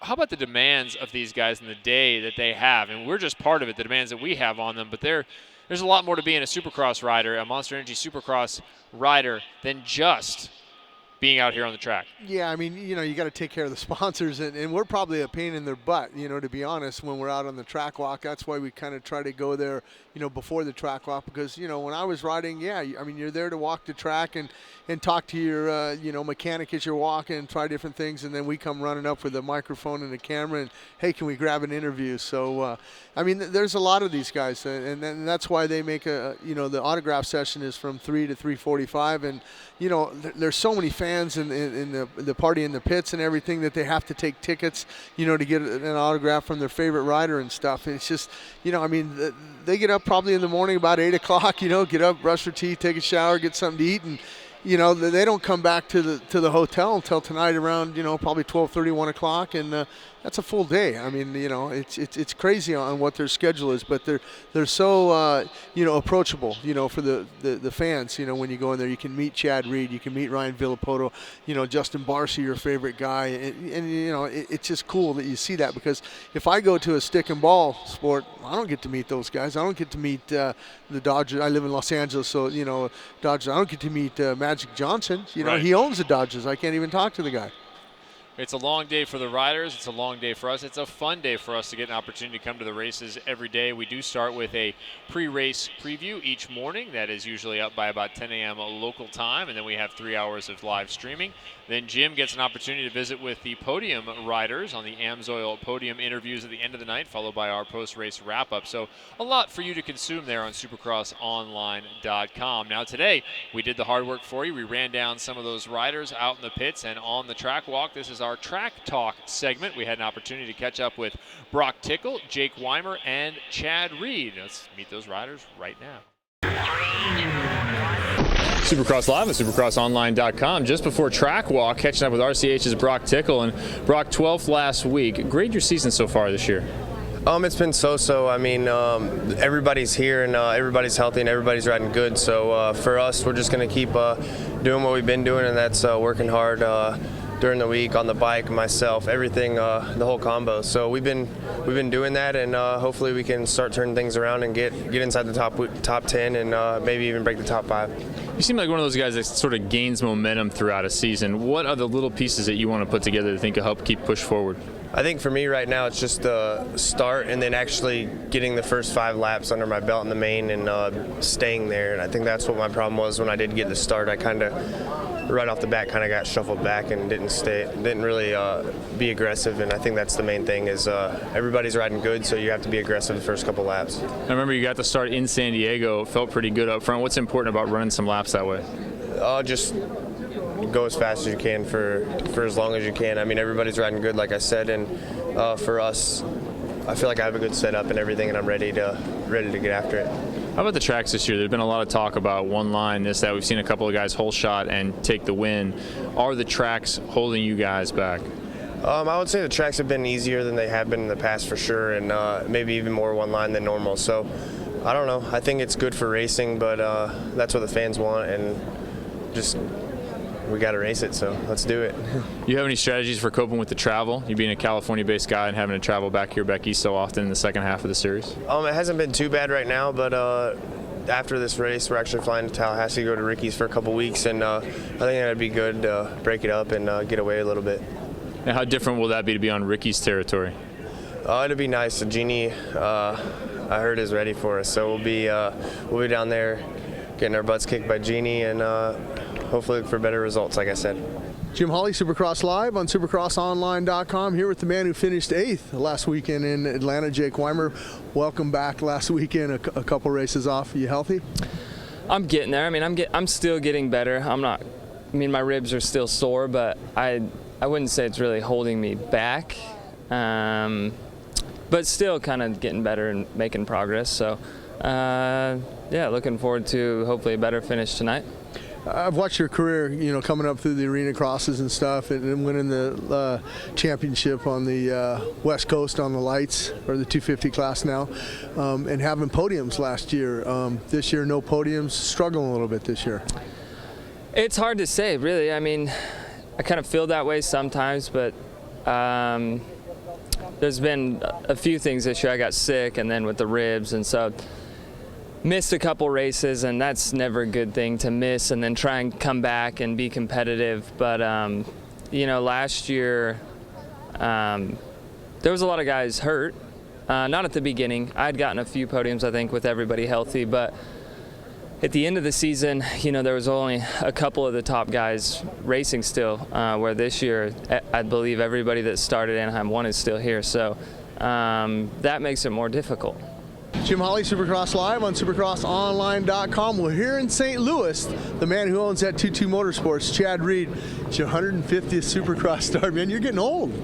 Yeah, but yeah, I mean, 150 is a pretty impressive number, I guess. And 6th on the all-time list. Yeah, I guess what's disappointing is, last year missing a lot of races, and then in 2010, otherwise I could be, 150, or more straight. So I was disappointed. I think last year when I got hurt, actually in 2010, I think I was like 116 straight, without missing a main. So yeah, see if we can, add that 150 tonight, and more than anything, I'd love to add a win on a 150, start. So it's what we need right now.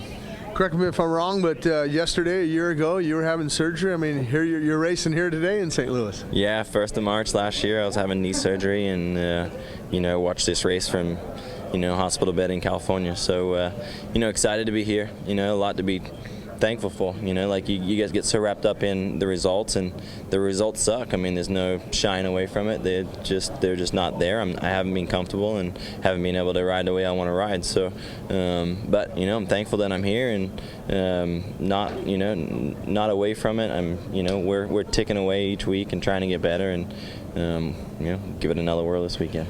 Here's the key, though. I've been around the sport a long time. I've had a lot of injuries myself. Are you 100%? I mean, I know you say you're 100%, but there's things that you hide. I mean, I don't think that myself personally, I don't think you're 100% yet, because I don't see the old Chad Reed. Yeah, I mean, I'm not. There's no excuses. For sure, I'm not 100% as far as health. I mean, I do need to have some more work done to my knee, but that's more of just a hindrance and kind of bothering me during the week more than the races. It kind of swells up, and obviously when it swells up, you got limited on motion, and you start getting out here racing and you start jamming your foot in the ground, and it doesn't want to go past that point, and you're forcing it past. So Sundays, Mondays, I'm sore, but for the most part, I don't think that's why my results are bad. I just haven't been comfortable on the bike, and that's kind of been right from the beginning, and we're struggling with front end feel, and we're chasing it. There's nothing that we're not trying. A lot of people think it's the air fork. I'm not convinced that it's the air fork. So I've actually this week gone away from the air fork. So we'll see. We're searching. We're not sitting at home and just going through the motions. We want to win. We know we're better than 9th place finishes. So I can promise you that we're working hard. All right, we heard it from Chad Reed. 8 rounds already in the books, 5 different winners. Look for this guy to be the 6th different winner. I'm counting on Chad Reed. Track walk underway here in St. Louis. And Jim, that was a good point about Chad Reed. I'm glad you addressed that with him, because I think he's suffering from the Adrian Peterson effect here. Everyone watched Adrian Peterson come back from a torn ACL, run for 2,000 plus yards, come 9 short of the all-time NFL record. But what wasn't really reported was that Adrian Peterson, the physical freak that he is and the great shape that he is in, he still struggled to get to the event each Sunday, to get to the game. That wasn't reported. And these guys, when you're having an injury like that, I've gone through it myself coming back in volleyball several times. You're not really yourself till 12 to 18 months out. Yeah, you can come back and play, and you can be almost what you were. But when we're talking about 9th or 1st here in Monster Energy Supercross this year, it is the tiniest of margins. So that means Adrian Peterson's going to break Eric Dixerson's record next year? I would think so. I think he has a better chance at it. I don't think we've seen the real Chad Reed yet this year. I think your point is exactly right. And a lot of people out there have been saying, is this Chad's last year? Is he going to get frustrated? I, for one, hope that he hangs around, because then you get a chance to really see Chad Reed back as himself. Well, and I that's what I alluded to, that I haven't seen him, and you try to comfort the riders there, because I've been there and been through that, and yourself, with injuries, and you heard Chad say himself, it's Monday and Tuesday that he's really struggling. I mean, you can get through the race day, but the Monday and Tuesday when you have your same routine and you want to do something and you can't because your knee's hurting or it's swelled up or you had to go have it drained or whatever the circumstances are. But I mean, that weighs into your mind a little bit. I'm sure Chad's going to turn it around. Like I said, that 9th was uncharacteristic of Chad Reed last week, and he knows it. And we had talked a couple weeks ago in Arlington when Dungey had to go in there and move him. He goes, yeah, man, I was a roadblock. I expect him to do that, but I expect to see Chad Reed back up running with these guys soon. Each and every week you see a little bit more, and you see some some brilliant rides of Chad Reed, like San Diego was one, and then he lost the front end, and you heard him talk a little bit about that he went back to a conventional fork with the spring in there instead of the air fork. So, maybe tonight will be the night for Chad Reed. You never know, but, it's just great to have the guy around in the sport, and I hope he doesn't retire. And if he retires, I think a guy like Chad Reed he'll keep his 2-2 Motorsports around, and maybe he'll hire a Dean Wilson or one of the new guys coming up. Yeah, maybe Chad Reed will stay here instead of going down and racing V8 supercars like Casey Stoner. Well, I could see him racing in Australia on the supercars there, and I can see him still running a team. I mean, he's got a good basis around his team, and I'm talking, Mike Gossler, Dave Osterman, all those guys, Joel, everybody, Sergio, Lars, his mechanic, Lars Lindstrom, Oscar Vitterman also. These are guys that Chad's won championships with, so he's got a good nucleus around him. So if he steps out of the racing program, I think all those guys will have a job, and it'll be with a young guy. All right, all those out there in Edward Jones who ride, or those on the internet who are catching our show right now who ride, know that when you get hurt, there's no hurry in Mother Nature. We all hope to see Chad Reed back to perfect form. He's in good form. He definitely can contend for the win. He loves the dirt here in St. Louis.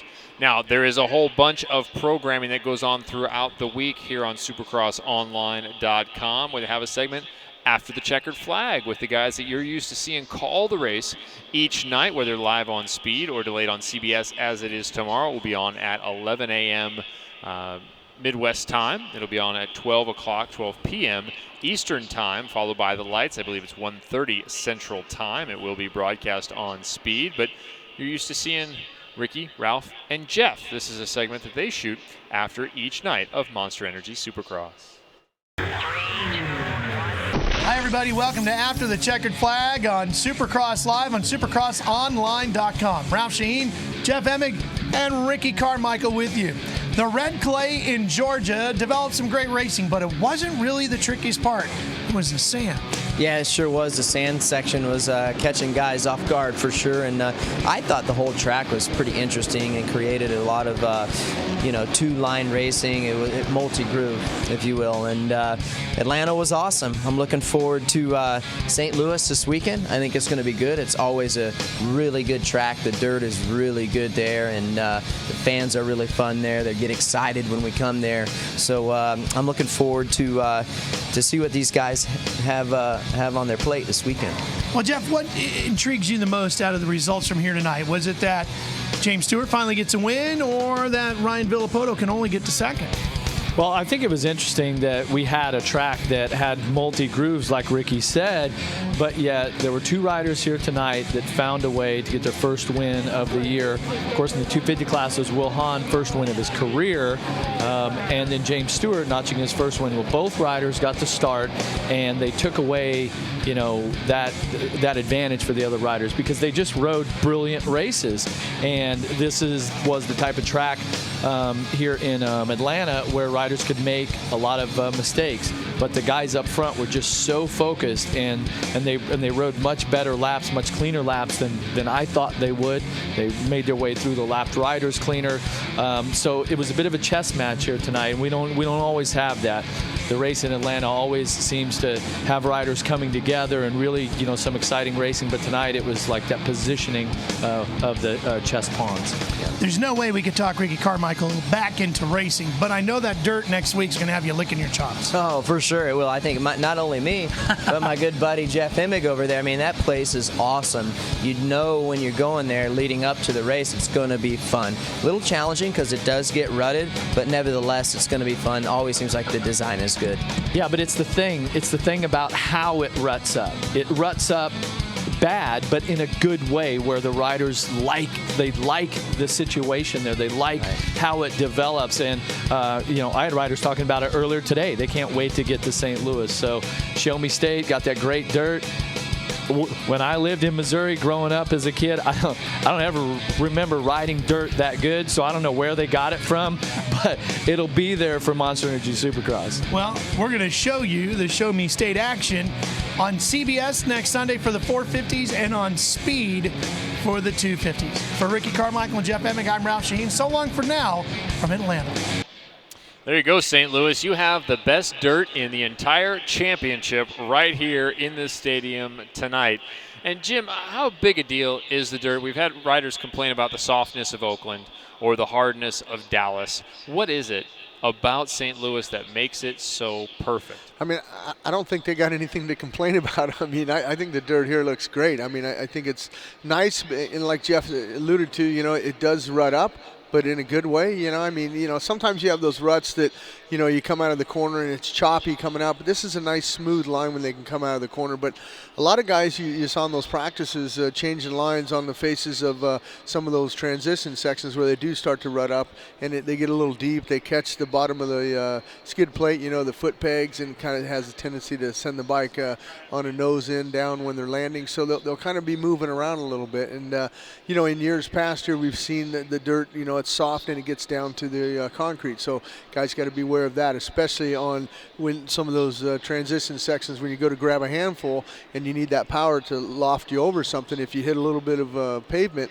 and it spins the rear wheel pretty fast, and then, you know, like we saw Villapoto a couple years ago do, that's exactly why he went down and had to jump off the bike and end up breaking his legs. So, but you know, I just like the dirt here. I mean, it's a lot like Houston, Texas. I think that you know, the smell or whatever, it smells like it has some cow manure in it, some cow urine or whatever, horse. It just seems like it's good soil right now. It's some farm soil. It's farm definitely soil. some There farm you soil. go. Hey, if you want to interact with us either here during the race time, you can hashtag Supercross Live or you can hashtag SX on Speed. You can also go to any one of the social networking sites. You can do it on Instagram. Please share your pictures from around the pit party. You're an opportunity to see a rider or someone in one of the race trucks that you know, get a picture, get it up there, put it on Instagram and hashtag us or post it on our Instagram. You can go to pretty much any one of those, Facebook, Instagram, Twitter, and it'll be /Supercross Live. You can check them out. Well, we talk about all the time in the pits, the party in the pits and everything. If you're waiting in line and you want to do something, you can go over to Traxxas. You can drive one of those RC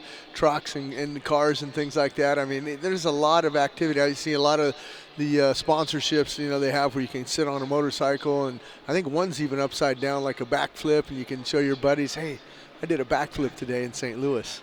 And if that's not enough interaction for you, if you want to be a part of the Supercross community or the part of the motocross community, or you want to get into the motorcycling industry, work at a dealership, this is an opportunity you won't want to ignore. There is a $20,000 McGrath scholarship out there for the taking from Motorcycle Mechanics Institute. All you have to do is upload a video of yourself doing a rap, reading a poem, doing a skit, something that will get the attention of the Motorcycle Mechanics Institute judges.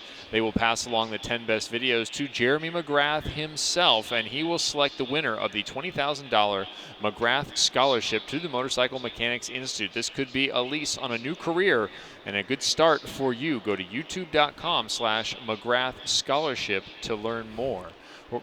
We're going to take a break here on Supercross Live, and we'll be right back with AMSOIL Arenacross points leader Tyler Bowers.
Have you downloaded the brand new Monster Energy Supercross mobile app yet? Get race info and results, buy tickets, watch videos, play trivia, and more, all right from your smartphone. Search Monster Energy Supercross on Apple iTunes or Google Play stores to download it for free today.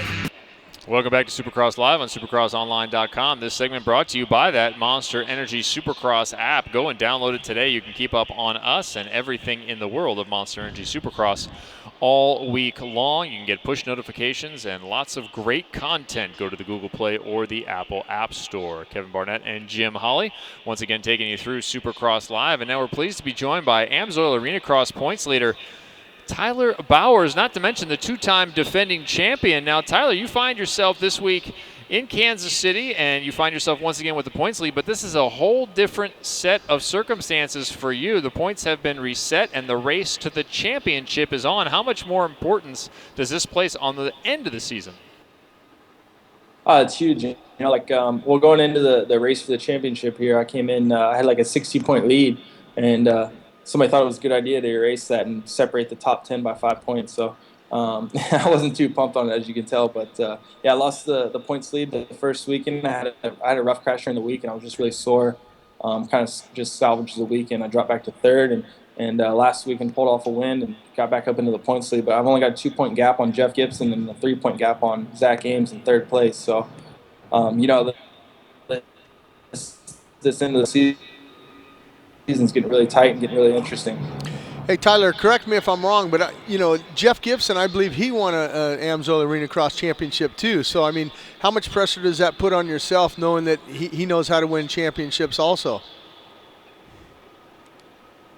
I mean, he was there last year and you know, right in there the year before. So it's just it's a little bit of pressure, but it's not a huge deal. Just kind of last year there was a lot of pressure on me to defend the title, and I was able to do that. So this year I'm just making sure to be smart, not make anybody mad, stay off the ground, and just try to get these last few rounds over with clean. Tyler, we've seen you out here on Monster Energy Supercross at the conclusion of the AMSOIL Arenacross Series. Are we going to see that again this year, and how does that experience benefit you when you go back to Arenacross? Oh, I guess we lost him. It's huge, you know. Oh, no, there he is. Are you there, Tyler? Did you guys lose me? Oh, I think you're back right now. How much does your Monster Energy Supercross experience benefit your AMSOIL Arenacross racing?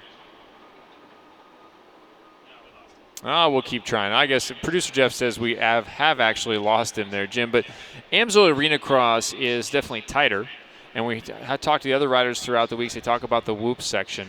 Would an Arenacross rider do pretty well on this track out here tonight with that long whoop section? Oh, absolutely. I mean, I think the two keys to, you know, the Arenacross and Supercross are obviously the starts in both of them. I mean, you need good starts, and you know, if you see a lot of guys out here, they can do the triples, they can do some of the timing sections, but a lot of guys struggle in the whoops. And like you said, with the Arenacrosses, I mean, you know, they have two starting gates, so that's something that Supercross is not used to. We got one line with 20 guys. They got two starting gates out there when they take off and stuff.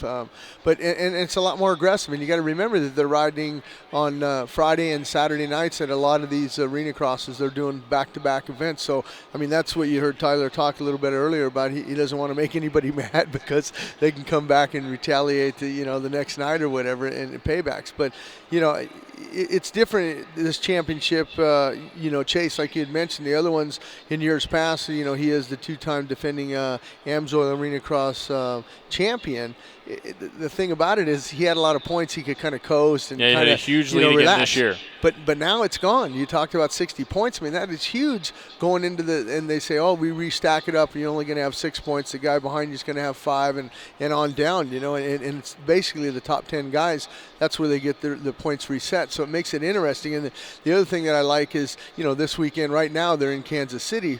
Well, they got a weekend off, and then they go to Denver for the final. That's a lot of time, 2 weeks to think about things, and you got to remember that, you know, they're out practicing still. They got to keep themselves in shape. Anything can happen. So, I mean, there is no cushion in Arenacross anymore. No, you know, he doesn't like losing that points lead, but definitely the fans like it. An opportunity tonight in Kansas City to see what should be a heck of a race as people are struggling and scrapping and clawing for that championship. Now, Jim, I wanted to know if you were Lord of Supercross, Lord of Monster Energy Supercross for a night, What changes would you make to the program here, either on track or in the point series? We've had a lot of different stuff out there. The Monster Energy Cup, which again is coming up in October in Las Vegas. We saw some experimentation there with the split starting gate that funneled down into one in the middle of the stadium. We had the Joker lane. We've seen a lot of different things experimented with. We've seen stuff from the past as you've been around this type of racing for 25 years. What would you bring back, or what would you bring in as 25. innovation? I'm sorry, 25? 35? Maybe 45? even 45. I don't know. You know, something very interesting. You know, a lot of guys don't like change, and I'm one included. You know, I'm 52 now, and you know, I get set in your ways and things like that. But you know, some last year at the Monster Energy Cup in Vegas, I mean, I really enjoyed that Joker lane. I mean, you know, watching Eli Tomac in fourth, when's he going to come in? When's Chad Reed? When's Dungey going to come in? For those that didn't see it, explain how it worked. Well, it's mandatory. You have to go through the Joker lane once in each main event. It can either be on the first lap, it can be midway, it can be the last lap, but you have to go through a Joker lane. And what it was is, you know, it was a gnarly little sand section, and it definitely was longer. But if you played your cards right, you could get in there. But I thought that made it interesting. You know, maybe a couple of these we might see it in the future. Maybe, you know, all the factories got to be on board, all the riders got to be on board. But that's what's so unique about the Monster Energy Cup. And you know, for anybody here in St. Louis, I mean, get a ticket and come out to Las Vegas on October 19th this year. I mean, it's a great venue, and just, you know, they try different things. You know, there's no whoops. It's a hybrid track. They got the outdoor sections. It's fast. It's a great time. It's open to anybody. Some European guys come over and stuff.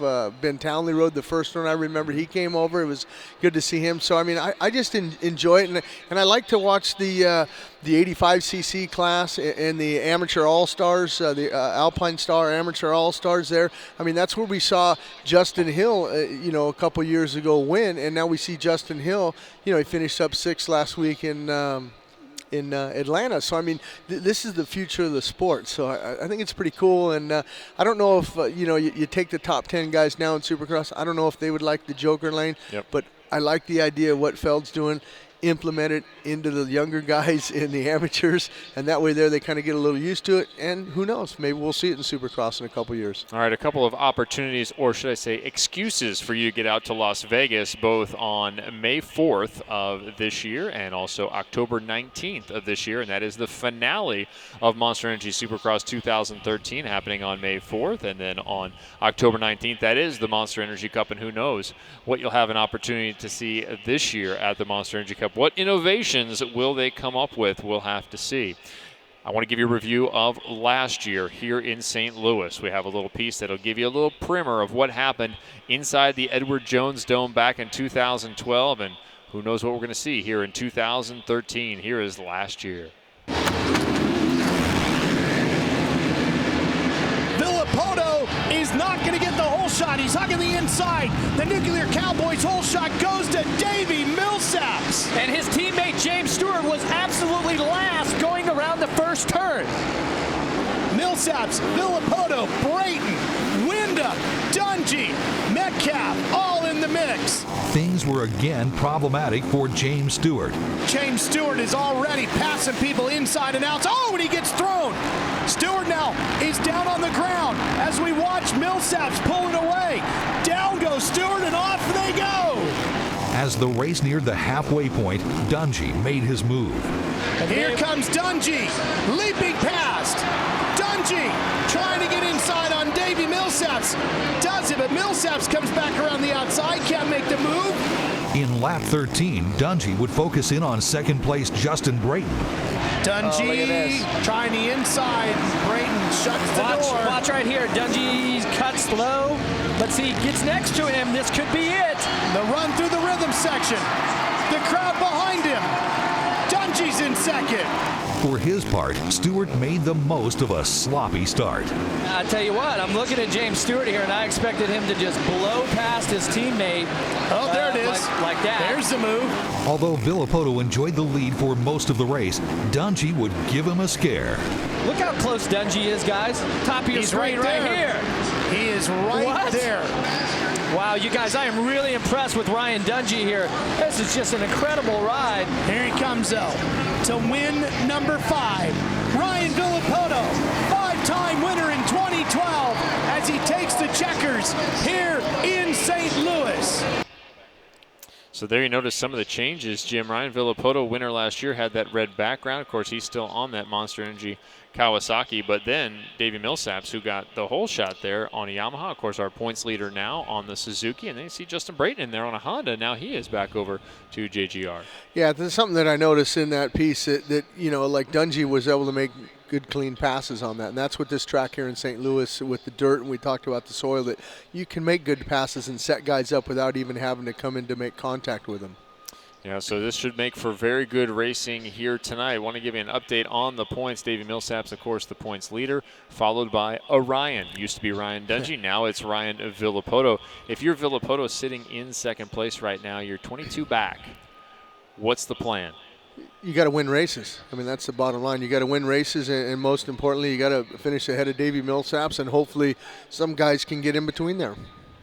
And then after Ryan Villapoto, it is Ryan Dungey out there in third place, 148 points, followed by Trey Kennard, Chad Reed, and Justin Barcia. So for all the struggles we've talked about with Reed and his struggles this season, he's still sitting fifth in points. This is not a bad place to be.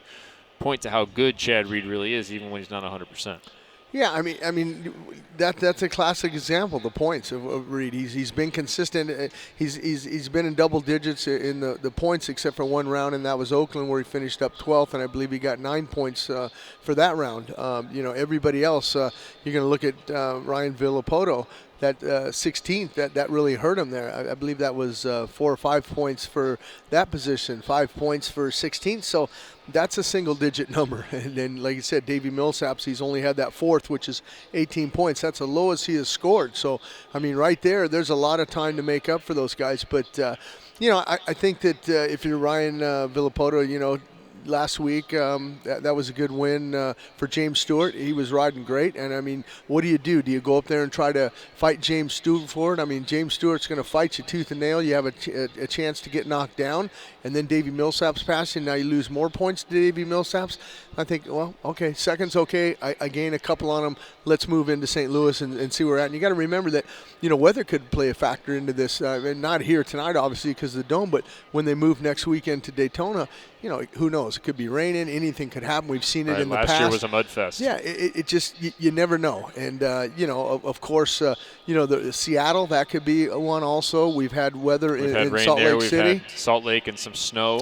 Yeah, so I mean, you know, there's a lot of things that play into this championship. A lot of people are saying, oh, you know, the championship's over, it's Millsaps, but not at all. I mean, there's too much racing to go, and there's too many variables right now. How different are things for James Stewart now that he got the win? First one in almost a calendar year, but he got his first win and his first podium of 2013. How does that change his approach this week? I think he knows he can win. I think he always knew he could win. Let's face it. I mean, all these guys, they line up on that line. They all know they can win. Yeah. You know, so you get there, and once you get it, now he's feeling more comfortable with the bike. His knees a little bit better. Talked to Rado about him. He said his trainer's got his quad, you know, and other muscles around there. Yeah, Pablo's been working with him, helping it, you know, and strengthening up. So each and every weekend, and you kind of saw a little bit of that in Arlington when he won that heat race, and he passed Villapoto in that heat race to win there, and then he had the clutch problem and last. So I mean, he's definitely on the upswing. So he's a threat, and that's a guy that if you're Ryan Villapoto, you're hoping maybe, you know, if Ryan Villapoto wins, maybe James Stewart gets second, and maybe you're hoping for a Barcia or maybe a Trey Kennard to get in there and take some points away from Davey Millsaps, because if you're just chipping away 2 at a time may run out. You're going to have to chip away and get some more points. Davey Millsaps has been spectacular. 18 points, the least amount of points that he has scored all year. That was the only time he was off the podium. There's a lot of good racing going to go on here tonight. You know, James Stewart has been getting faster. He's been feeling good. And as you mentioned, he's getting kind of over that injury. And James was inside the top 5 during our first practice. We have a whole nother practice round to go here in qualifying. Supercross Live on supercrossonline.com. One group that won't be here tonight but will be in Indianapolis for another engagement, a very popular program that has been brought back, a revival of sorts for the KTM Junior series, and Jim had an opportunity to catch up with some of the folks over there who were responsible for that KTM series on Toyota Tailgate Talk. Jim Holley, Supercross Live on supercrossonline.com. Well, welcome to this week's Toyota Tailgate Talk. We always say go behind the scenes, and this week we're going behind the scenes with the KTM Junior Supercross Challenge. I'm with Christy LaCurl. Hey, you guys have been doing this a long time, since 1996. Yeah, it's been a long time, and as most people know, we actually went away for 5 years. We stopped in 2008 due to economic reasons, and ever since we've been trying to bring it back. And we were so happy 8 months ago when talks came about again, and I was actually asked personally to come help resurrect the program because I was involved in it in the beginning, and it's been great. It's been a passion of mine, and everybody at KTM's behind it, and we're just so glad to have it back. It's here for 5 Supercross rounds, and something new this year is 2 Arenacross rounds. Yeah, you mentioned those Arenacross, the AMSO Arenacross series. That's something new, like you said. How'd that go over? I know last week you were doing one of the Arenacrosses. Yeah, it was our first Arenacross event. It was in Wilkes-Barre, Pennsylvania, and it was great. It was just like Anaheim 3. We had a couple kids up front battling the whole time, so the crowd was on their feet, they were cheering, and we had a real race. I mean, sometimes it's more exciting than watching the big bikes because these little kids just go after it. You mentioned Anaheim 3. That had to have been a historical night for KTM. Not only did Dungey win the 450 Supercross class, but then you had Ken Roxon win the Supercross class, and then this was the debut, the resurrection of the KTM Junior Supercross Challenge. Oh, it was amazing. I mean, we had a lot of people from KTM there too, a lot of people from Austria visiting that week, and it was just so exciting. First, everybody was high-fiving because the KTM Challenge was so good, and everybody was happy to be back. And then Kenny came out and he won, and it was his first win of the season. And then Ryan follows up, and I mean, there wasn't a single person that bleeds orange that wasn't smiling for the next week after that. Something else that you mentioned in '96, I remember Mike Alessi won it. Ryan Dungey, who's a factory star at KTM now, he finished 3rd in Minneapolis. I mean, other guys, Tomac, Zach Osborne. There's a plethora of riders that have come through this program that are racing professionally now on the Supercross Tour. That's one of the things that's so cool about this program is we're seeing a full circle of it now, because there are a lot of pro riders, like you mentioned with Dungey. Joey Savacci, who's a KTM rider now, he's doing it. Jesse Nelson raced the first ever KJSC event I worked, and he's now a pro rider. And what I'm seeing is the program is so much more welcome now because a lot of those those riders that are young in the series now race the KJSC, so they appreciate the program because they've been through it. And then we have all of the older pro riders that now have kids and want them to do it. So Chad Reed was over here Anaheim 3 with his son, looking at it and telling him, in a couple years this could be you. And it's just cool to see everybody really embrace the program and enjoy it. Something else that's cool, I see Barry Higgins back there, a long time. He's won a couple nationals in the early 70s. Kurt Caselli, a KTM star in the off-road world, he's here helping out. You have a lot of people that help support this. We do. We have a great crew. I mean, with any program like this, you have to have a great crew behind you. And as you mentioned, Barry, he's been here for a long time with the company for years, and we're great to have. It's great to have him back. And then Kurt Caselli has a break right now in his series, so he said, "Hey, I'd love to help. I love working with the kids. Is there a chance that I can come work?" And I said, "Hey, Dallas works in your schedule, so let's make it happen." So he's here tonight too, and he's looking forward to it. Something else, I mean, my kids went through the program years ago, and I mean, they're factory stars. I mean, you guys, they come here, they check in, they get a new set of pants, a jersey, a helmet, goggles. I mean, what else do they get? I mean, you just treat them like they're rock stars. Oh, they get a bunch of stuff. Our sponsors are great, and everybody's supplying something to them, but it's true, they're like a pro rider for the day because they come here, they have an official riders meeting, they then get to go on track walk, they get to mingle with the pro riders the whole day, they get 2 practice sessions, they get to sign autographs for all the fans, and then they get to go on opening ceremonies, wave on the podium in front of the crowd, and then race in a 3-lap main event. I mean, it's exactly like a pro rider. It's a great day. And you're the den mother, correct, Christy? I'm the official manager of the program now, and I'm actually passing on my reins tonight to another Christy, so we know she's going to be really successful with the program. She's got the same first name as me. But because of my role now at KTM and other marketing events, I can't be all of the around. So I'm not the official den mother anymore, but it's definitely a program that's very much in my heart, and I want to see it be as successful as it can. All right, well, you heard it from Christy LaCurl. She's kind of passing the reins on, but she's one of the pioneers that started this here at the KTM Junior Supercross Challenge. Well, that's it for this week's Toyota Tailgate Talk. Make sure you check us out on Wednesday nights, 5 p.m. on that East Coast on supercrossonline.com. And don't forget about Thursday nights at 5 p.m. on that East Coast after the checkered flag with Ralph, Ricky, and Jeff. Great stuff there, Jim. I love the little brother giving the thumbs up too, along with his older brother and his family. Such a family sport, motocross. Whether you're a track rider, whether you're trying to get at this professionally, or you're out there each weekend in the desert or riding some trails, simply a great time. I get out with my boys; they both ride, and we have a great time. So awesome to see those kids get an opportunity to be out here. They're going to be at a couple of Arenacrosses as well as a handful of Monster Energy Supercross events. So whether you're at Amsoil Arenacross or Monster Energy Supercross, you might get an opportunity to see the KJSC. KJSC? Am I getting that right? KJC. I always just say the KTM Junior Supercross Challenge. There you go. That abbreviation kind of gets you I think that would work, yeah. We're getting an opportunity to see 250C Group. This is our chance to look at them. Of course, they practiced their first round before we are on air, so this is an opportunity to see these guys. Jacob Hayes out of Jamestown, North Carolina on the SRS Motorsports ride is getting it done. Yeah, this is where they get it done. The Dirtworks guys in that little intermission had a chance to go out there and groom all the tracks. There's no grooves.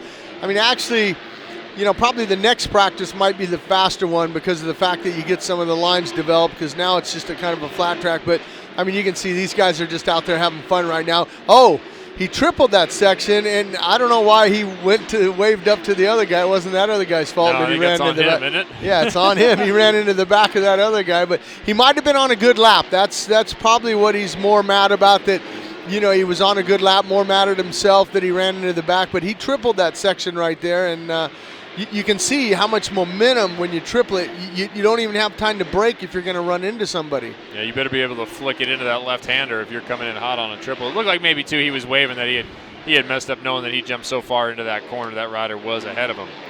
So Hayes continues to lead with a 54 flat. Then it's Roman and Crawford, the top three. All these guys inside the 55s. The only other rider inside of 55 is the 508 of Nick Click. See, and I think that's a good name right there, Nick Click. Yeah, I think if we're going to watch one of the riders go through the sand, I think the Dirtworks guys changed the sand a little bit, because everybody in those first practices were going to the outside. Now everybody's kind of going to the inside and the middle. So I like that change that they made there, because there was a whole lot of sand that nobody was using because it was just too rough, and obviously they're not going to go through it. But I kind of like that now. How much of the sand depends on who goes through it and who makes the choice on where to go often enough? I mean, that it does develop a groove, because you talked about the way the track wears in other places, and that the second practice is maybe the best when it's just grooved up, but it's not yet deep rutted. With the sand, that happens in this first practice. Yeah, I mean, sometimes the sand, you know, it starts to go away. I mean, let's see how it looks here, right? Here's it is. And they're going to be going to the inside now. You see that? And, you know, it's just one of those things that, you know, the sand section's a hard question. I mean, you know, it's a hard question to figure out where do I go, because there's three different lines, and you have to change it up sometimes in the main event because the sand section will go away and you got to make a new line.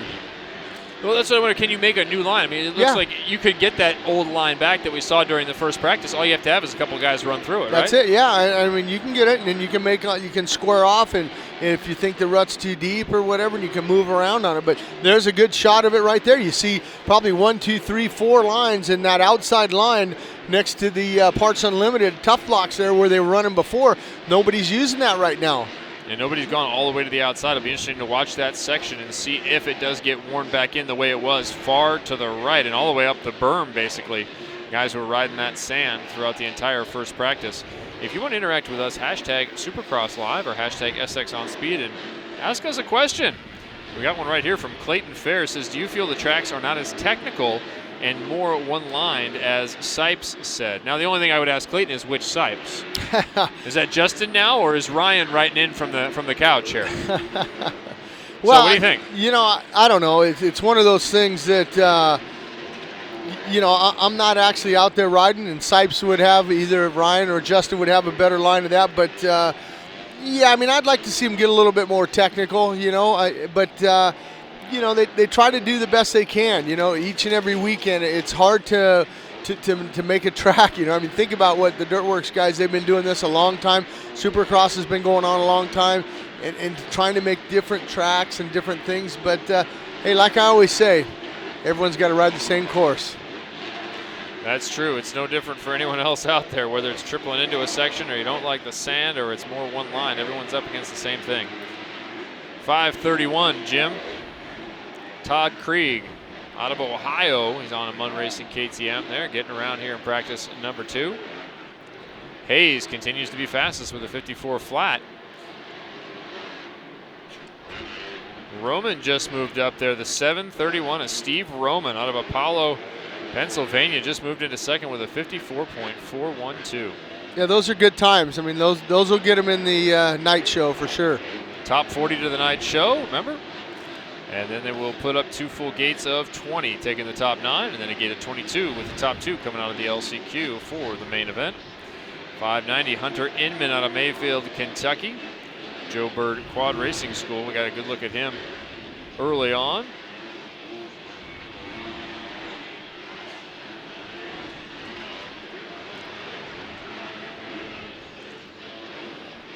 Now we can also take questions. If you're watching the live stream right now, you can also ask a question there. And it's Joshua McClelland wants to know who's your pick to win the 250 and 450 classes tonight. Hey, well, Josh, we'll get there. Yeah, we get there with Kevin Wyndham. Hopefully Kevin's going to come on the show tonight. And Josh, we'll get to that I'd say in probably about 30 more minutes or so we kind of go through. We got to watch the next practice. We got to watch the next practice in both the A and the 250 and A and the 450 and then after that we'll get into our predictions. Yeah, and if you're watching with your friends right now, you're enjoying this on the couch wherever you may be in the United States or anywhere in the world. We are streamed worldwide. If you're enjoying our show, don't let your friends pressure you into making picks right now. Tell them, listen, I got to see all the practice to go. There's new lines coming in the track. What have the Dirtworks guys done? What did everyone figure out when they went back and looked at the video? They're going to be faster. We many times see a second or a second and a half faster for nearly everyone in these practices. Hayes up there at number 1, Jacob Hayes, 54 flat, followed by Roman, Krieg, Click, Crawford, Inman, Klippel, Mason, Jackson, and Kopkak. So that is your top 10 there in 250C, Jim. And Hayes, I think he was fast in the other one too. So, that hopefully he can get that bike in the main event. I mean, that's the goal of these guys, to go out there and have a good heat race and put themselves in a good position. You don't want to be in that last chance race because you see what happens in those last chance races. Yeah, we saw it twice last week. Guys getting ready for that second spot. I think pretty well the first places were checked out. Trey Kennard made a pass and did it for the 450s, and then I think it was Cole Thompson out front for the 250s, but second place was a little bit sketchy. Well, and the other thing, too, is you asked me, what I would change maybe in Supercross, and one of the things I think that maybe it's a time restraint thing, though, but I'd like to see maybe 6 laps in the last chance race for the 250 class in the LCQ, and 8 maybe for the 450 guys, because remember at Anaheim, I mean, some of those passes where Dungey got in were on the last lap. So, I mean, 4 laps, if you get a bad start, I mean, you're asking almost the impossible to do in that lights class for guys to come up and get into it. I mean, a lot of guys in those lights classes, when they have, they get into the main event, it's a gift from the guys that are battling for second and third, and those 2 guys end up going down, and then you have the guy who's sitting in fourth. He goes, hey, thanks, guys, I'm in the main event now. So, I mean, 4 laps, I'd like to see it, go to 6 if they can. But, I mean, they're running on a time thing. So what do? Do you cut down, okay, well, if we give them 2 laps, then we got to take 2 laps off of the 450 main event, so we make it 18. We've seen some passes on lap 19 and 20, so you don't want to mess with that. Okay, well, what about the lights in? Let's cut that down. Well, it's already cut down. It's already 15 laps. So what do you do? That's the other question I wanted to ask you, because you've seen so many different formats for the overall program, not just the night show, but also the qualifying and the way that's done during the day. What are some of the benefits to the way it's done now with the qualification system as it is, where you come in, you get a chance to ride the untimed practice, 2-time practices, to be in that top 40 to make the night show? For me, when I came up, we had races. There was no you had to race to get in. You had to race to get in. And I like that. I mean, it's very hard to race the clock, but you're racing here. It's a little different, but racing to get into the night show, that's the way I did it. Some of the other things when I was riding, we had 2 10-lap main events, and that was confusing for the fans because it was like an outdoor national. Well, who won? Well, you have to do some math. So-and-so won. Yeah. Well, no, he got second. Well, no, he got second both main events, and you add those points up, 22-22 is 44. That beats a 25-18. So that was confusing. But, they're always changing Supercross and evolving it, trying to make it better. And, I kind of like the semis. The semis were nice. I know a lot of the fans like to see some of the guys race some more, and it gives the guys that, finish, say the top 4 went in. So you got 5, 6, 7, 8, 9. It would have those guys. And some of those semis were great racing, but they put on a great show. 250B back out right now. Last opportunity to make the night show for these riders. The 81 of Sean Reif out of Mechanicsburg, Ohio, is off to a quick start on his Honda. Checking out there in the rhythm section on the far left-hand side of the track from our vantage point. Over the big triple, and then, I don't know, Jim, maybe we'll see somebody try and quad that. If you had to pick somebody who would do it, who would it be? James Stewart. Absolutely, the number 7. Yeah, I don't know. Like I said, that's a long way to go to quad that section and then to gather it up and get braking, and stop to make that right-hander. But, man, it'd sure be neat if someone could do it. But, yeah, everyone's going to that inside now. They try different things like that in the sand. They tried to make an outside line, and then everyone goes to the outside. Now it's opened up a little bit. I'm okay with the way they opened it up. If you've already had an opportunity to come to a Monster Energy Supercross event this year, good for you. If you're coming to one after this weekend, good for you. If you want to come next year and you want to be guaranteed of getting the best seats, the best opportunity to purchase seats, go right now to supercrossonline.com and join the Cross Club. It is free to join, and you will get updates and also first shot at tickets. May 6th is when the tickets will go on sale. The 2014 schedule will be announced shortly, probably sometime during April. The entire 2014 schedule will be out. I already know that we'll be back here in St. Louis. There will be an opportunity to see these guys again next year here in the Edward Jones Dome. But you want to see the entire schedule and get first shot at tickets, the Cross Club is the way to do it. Supercrossonline.com. Join the Cross Club today. Yeah, free for the Cross Club members, too. $0. I think that's the right price. Yep. One program note, we do get next week off. Jim and I, we will not have this show next week. So, Jim, what are you going to do with your weekend? You go down to New Orleans, maybe?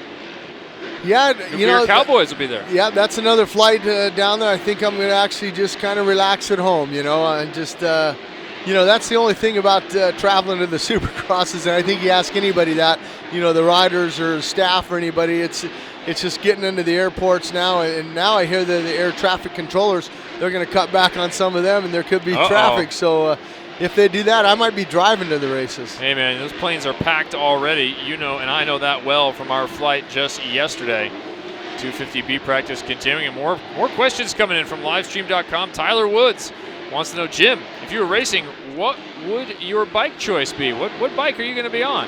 If I was racing or running a race team, if I was racing, I'm a Yamaha guy. I think I'd have to go with the Yamaha. They still take care of me. True blue. Yeah, I'm true blue. Although when I rode Yamahas, they were yellow, and then they were white and red, and then they went to blue. Well, you can put whatever plastics on them you want. You could have gold plastics like that true. A couple of years ago. But I was thinking, Hart and Huntington. I was thinking when Tyler asked that question, if I was racing, I thought maybe if I was running a race team, and if I was running a race team, depends on the riders, what they want to ride. It's not what I want to work with, it's what they want to ride, because when you're doing a race team, it's all about those guys. It's what makes them comfortable, not what makes you comfortable. The 73, you just saw him finish his lap right there. AJ Cantanzaro out of Portland, Connecticut on the Pilgrim Power Sports Kawasaki. He put himself up on top of the timing tower, 52 flat. So AJ Cantanzaro, your current leader, over Sean Reif. Both riders in the 52-second, 52.0 and 52.7. Then followed by Zach Freeberg and Hussey, although Jesse Wetland just stepped in there into third place. So fast and furious action. Hussey. Herline on the 393 just put himself on up in there in the fourth spot. That's Daniel Herline from Bethesda, Ohio on the A&Y racing effort. Freeberg, Hussey, McEwen, Kiesel, McCabe. Now open another window. You're watching us right now. Open another window. Get some live timing and scoring going. We will give you some updates on them as you go, but you can watch along or maybe pull out your mobile device and follow along that way, unless you're getting us on your mobile device through the Monster Energy Supercross app, which is available for free right now inside the Google Play and Apple Apps Store. It is a great resource for all things Monster Energy Supercross. Yeah, I was just looking at Gully. He's down there in about 18th. That's his brother actually made the main event last week and finished up, I believe, Adam finished up in 17th. So his brother there, 386. We'll see if he can get his Kawasaki into the main event. Yeah, the 386 and 385, Adam and Aaron, look just alike, twins. There is Cantanzaro, your current fastest man on track. Yeah, I think Aaron, he's got to pick it up. It looks like he moved up a little bit. Now he's up in it at 10th with a 54.5. So, you know, I'd like to see him in those 53s. You know, have a little bit room, because once this is over, that's it. You're done. You don't have any more opportunity to go out there and ride, try to pick up more lap times. This is it. This is the final time that these guys in this B practice will be out there. There's 556, Bradley Kiesel out of Fort Worth, Texas. That's at 1110 mods, now Yamahas. You might remember they used to race Hondas when the likes of Alex Martin and Phil Nicoletti ran for 1110.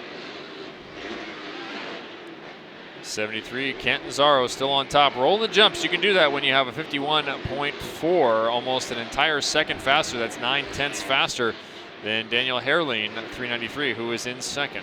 Yeah, and Herrling just jumped up to that second there. He put in a good lap time that last lap out. A lot of guys putting in fast laps. So the top 5, all fast laps on their last. Cantanzaro putting in another fast one, moving the time down. So riders moving on up.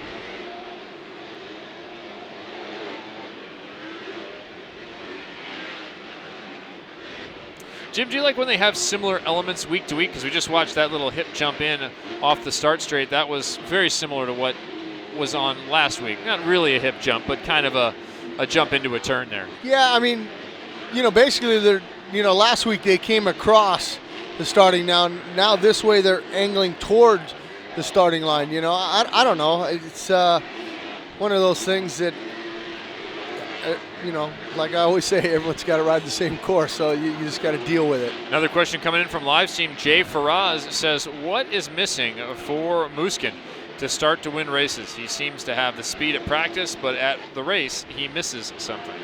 He misses the start. Yeah, that's the main thing there for Marvin Muskin. Like you said, you know, great question. He's just got to you know, get the start down. I mean, I think if you're Marvin, maybe in between last week and this week, you're working on a lot of starts, and it's very hard. Let me emphasize on that. Why? Because Marvin's track is out west. It's hard, dry weather. You come here, and it's a little bit different soil, and you can't duplicate the soil. I mean, the only way you could probably come is, you know, and this is why a lot of guys do that, is you know, come here and ride press day. I mean, I'm a big firm believer. Get some experience with the track. Yeah, I mean, even if it's not done and you got to get up at, you know, 5:30 in the morning to make a 7 o'clock Good Morning St. Louis or whatever they have here, I'm all for that. You know, if I was running a race team and had the riders, hey, my guys are available anytime you need them, Denny Hardwick. Or if you had to be here a couple of days early, even worth it to get a little extra track time. Well, and not only that, you get a little bit more acclimated to sleeping in the hotel room. You know, your first night you really don't sleep that well. I always sleep good on Saturday nights. I don't know if I'm tired from the show or just I got used to the bed. Maybe somebody should go with the Sean White model from X Games and have their own facility. Not only have your own tracks, but bring in dirt from different parts of the country so you can ride different dirts. Not a bad idea. Not a bad idea. It's expensive to have one of those trucks truck that dirt all the way across the U.S. It's going to take a bankroll to do it. You might need the backing of a large corporation. Well, and the other thing you heard Jeff in after the checkered flag that he was talking about. He says, you know, I am from Missouri. I never rode on this kind of dirt when I was practicing. Right. So, you know, I'm not so sure that the Dirtworks guys and the Feld motorsports people don't get together with a farmer and they go out and they find some dirt. Hey, can we buy some of that dirt? Because we'd like that, you know, and it's great soil. Now, the dirt's stored year to year. This is the same dirt in many places. You will see it is stored. In Anaheim, it's easy to see. It's stored right out behind the stadium, behind some highway traffic barriers. But I know in some of these locations, the dirt has to be trucked a little bit of a ways. It is left outside. And Jim mentioned earlier the Toronto dirt, quite interesting because many times it is frozen, brought in the stadium to defrost. Now, how about when they switch venues and then come back a few years later, a place like Minneapolis? Will we see the same dirt, or will that be new dirt? Or a place like New Orleans, what happened to the dirt with the seashells from last year? I think the dirt is still there in New Orleans, and I think the dirt in Minneapolis is still there because of the fact that they have the advanced auto parts Monster Jam shows there, and they use the same dirt there. And the reason why I know this is when we go on when we're in Minnesota and we walk the track, we'll see little pieces of the maximum destruction and Gravedigger, and we'll see some of those parts in there.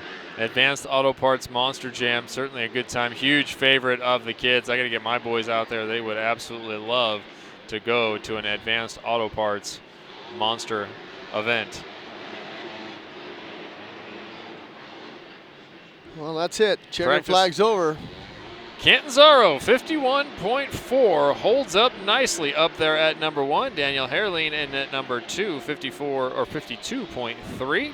Followed by Reif, Freeberg, Wetland, Kiesel, Hussey, McEwen, Williams, McCabe, and then the 862 ride, Ozzy Barbari out of Whitehall, Arkansas. Now, if you're Catanzaro, that 18th last week, when you finished 18th, you know that you can get that bike into that main event.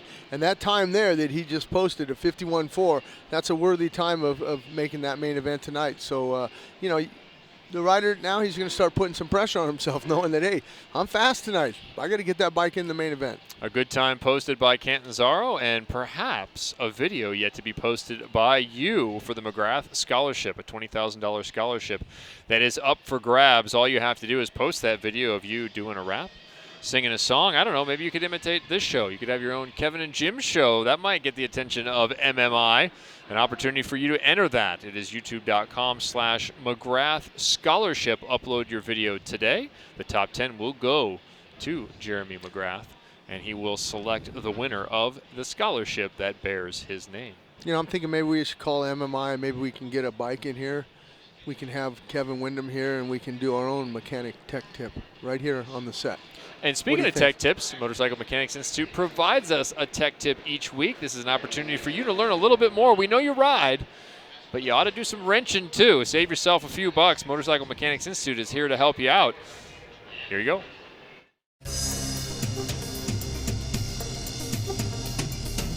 Today's MMI tech tip is on mud prep.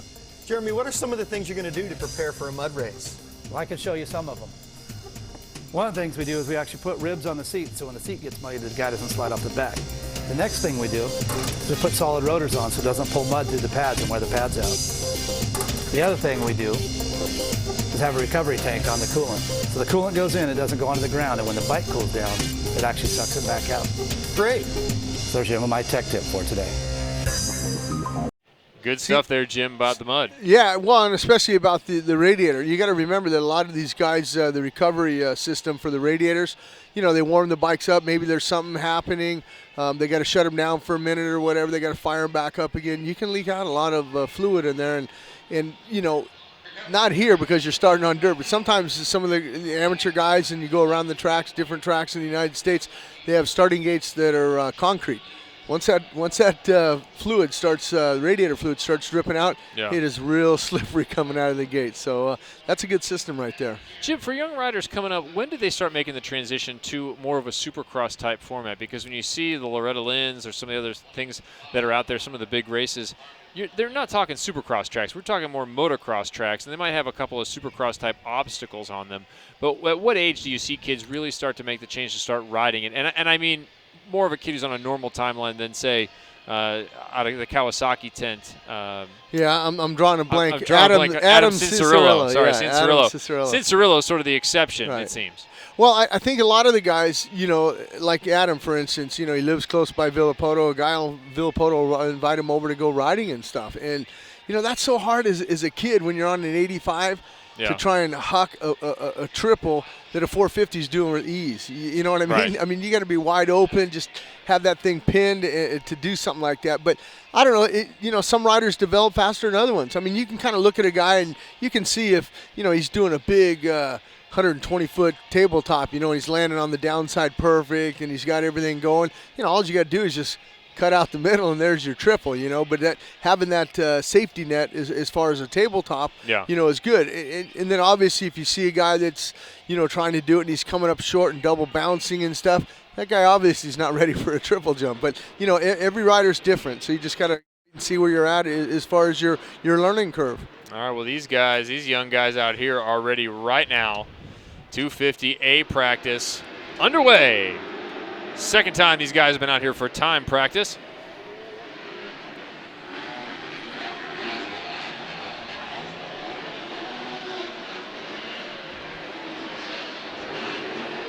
Yeah, there's old Dean Wilson right there, number 15 out there. He wants to go in and make a statement right away. He wants to try to lay down a fast lap time there as he whips it over the triple.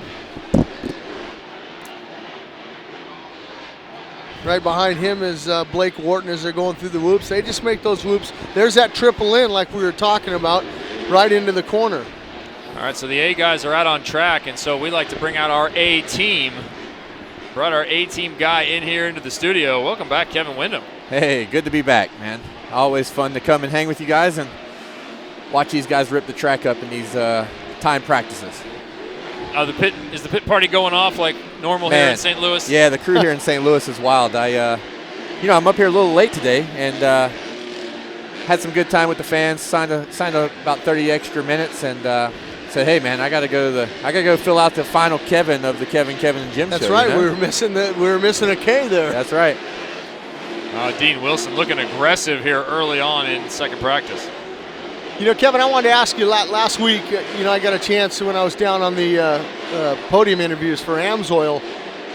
I talked to Dean and, he kind of said he kind of waited a little bit. Now, I know your guy won, and a great win for Will Hahn there, but, it looked to me like he was thinking that maybe Will Hahn was going to make a mistake and throw it away, but he didn't. Well, and I think that's been Will of the past, but I think in Supercross today, whether you're Dean or whether Will's leading that we're watching right here or anybody else, I don't think you can wait these days. I mean, we're seeing that in the lights class, we're seeing it in the big bike class. The separation, I mean, these guys are giving it their all in this time practice, but separation is small. But we all know, and we've talked about it several times since I've been up here, is that qualifying is qualifying and racing is racing, and they're quite a bit different. And I don't think that you can afford to wait anymore. I think Will rode great. He proved that he can run the pace, and he ran it the entire 15 laps. So I was proud of him for that. And Dean didn't really get hurt in that situation either. It's early, and I think he minimized damage. And we'll see how he rebounds this weekend. But it was a great race, and I think once again, just the ability of Supercross to continue to show parity is awesome. I know that first time practice with Martin up front. I mean, it's awesome. It's such a good place to be spectating. I got to be honest with you, the retirement thing's kind of starting to wear on me. I'm not real pumped with that anymore, but it's fun to watch these kids, and whether it be the kids of the lights or even the big bike class, the parity's awesome right now. Are you happy to see the change they made in the sand? I mean, that first practice, it was the outside line. They kind of smooth out the inside line. Now it looks like everybody's going back to that inside in the sand. Yeah, watching the guys take different lines, it's so hard on the Dirtworks crew. And here I'm going to go to their defense because riders sometimes get vocal, but as a past rider, Jim and myself, oh, Martin, hang on to that thing. Keep it on the track there. As a past rider, as you try to analyze what they're going to do, it's hard for these guys. I mean, sometimes I look at it going, man, there's no way we're going to do 2, 3, or 4 here, depending on what combination, and somehow we get it done. So they're continuously trying to mold the track to make multiple lines and keep the action good for the fans of Supercross and the riders. Yeah, and the thing about it is, the Dirtworks guys, I mean, they're a lot like umpires in a baseball game. You know what I mean? Whatever decision they make, someone's not going to be happy with it, And you don't always get it right. You don't have to, but they're giving it their all. And then, as we watch going through the sand here, whoa. Marvin. Man, these guys are all good. Tough blocks are taking a beating. I'm pretty sure the track's 20 feet wide this weekend, as always, but They're getting a little wide there. He wanted to make it 21. 21, yeah. Now it looks like everybody's taking that inside, so they'll probably attempt to Adjust make it it another again. change where, you at least get 2 racing lines. Marvin Muskin, you're watching right now, Red Bull KTM on that 25. He is fast as 51.08, followed by Will Hahn at a 51.1. Then Gavin Faith, who's won a heat race this year in Arlington, into third. Dean Wilson, Blake Wharton, Jeremy Martin, and then Justin Hill, Vince Freese, Zach Bell, and then Oldenburg coming in at 10th. It's Mitchell Oldenburg out of Texas. I can talk about my day back like it was a whole, bunch of years ago, But when I say my day, I guess I would talk about the late 90s and early 2000s and stuff. We're looking at the top, 7 or 8 guys that are basically 1 second apart. I mean, you remember the days of Supercross when there was a 3-second lead for the leader? Like there was 3 full seconds, and you were just scratching your head. How can I make up 3 seconds? Why is that? Is that the junior programs and these guys being so much better by the time they arrive at this level? Is it some of it the bikes? What can you really point to, or is it a combination of a variety of factors? Well, I think the amateurs part. As we're looking at Hill here, I mean he's a good testament to that, as well as Martin, who did great the last practice, and their ability to come in. Oh man, that hurt. Man, he came up short. Oh, that hurt. It just That hurt for me and you because we're older, but a young kid like that, that didn't faze him. My practice would be over. My practice would be done. But, I think they're a good testament to the amateur kids and how well they're coming up. But, winning is addictive. And these guys want to win so bad that when you get beat time and time again, you really just go back to the drawing board, the test track, and your test days are long, and you put in your work. And I think some of these guys in their career, it may take them a year or 2 to get where they want to get, but they've gotten there, and we're seeing that with the parity. Well, and I think also, Kevin, to lend my opinion to that is these guys have a chance to race the Monster Energy Cup, because we saw Hill race out there and he won out there. A lot of these guys, Villapoto, and I'm sure your track and stuff, you invite some of these younger riders to come out, so it seems to me like they're better prepared when they get to Supercross because they have a chance to ride with guys like yourself and Ryan Villapoto and Chad Reed and other guys. Exactly, and you just try to hang out with the right guys and you try to ride the right tracks, and you're going to get where you need to be. It just depends on how long the learning curve is. I can't wait to hear about riders that have been training out of the WTF facility. There you go. The Wyndham Training Facility. Nice. Kind of catchy. Hey. Oh, someone tough block caught. That's Gavin Faith. Yeah. Tough blocks were tighter. It's taking punishment. They want to dish some out. Gavin Faith, the unfortunate recipient of that. So Dean Wilson puts it into 49s. How about that? A second faster than Marvin Muskin. 49.5 to Muskin's 50.6. Yeah, that definitely is making a statement there. The guys are going to go back and look at that. And then, Kevin, like you said, man, where did Wilson make up that time? Because I was hauling ass out there. Yeah, it's tough. And that's another thing about Supercross is the ghost videos and the overlays, and every team shooting video. There's almost not a single lap of any rider that's not documented on these time practices. So they'll figure it out. But I think right now the thing is that I'm looking at is that's considerable amount faster than the first time practice. So right. I wonder if that's the sand section you were talking about, Jim, or where that difference is coming from. That's Kyle Peters right there, number 50 there. He had an interesting line after the whoops, and then he double singled and held that line real tight, and he almost lost it right there. Got a little front end push there in those valleys. Kyle Peters on the AG Motorsports Honda, coming in 8th last week. I believe he was 5th the week before, if I'm remembering correctly. I know he's been putting into some consistent rides, and remember in Arlington he whole shotted the main event, led it for a little bit. Kyle Peters, certainly a kid with some talent. Looking fast through the whoops as they start to break down just a little bit. No, rider down there. Can't see the number. Oh, that's one of the Gully boys. That's Is Adam Gully. Yep, yeah, that's too bad. That DG Flooring Kawasaki. Yeah, and he had an 18th last weekend, and we talked to him, and he gets an opportunity to ride with the A guys now, where his brother is down in the B class. He'll be all right. Hopefully Adam gets right back up and gets back to it.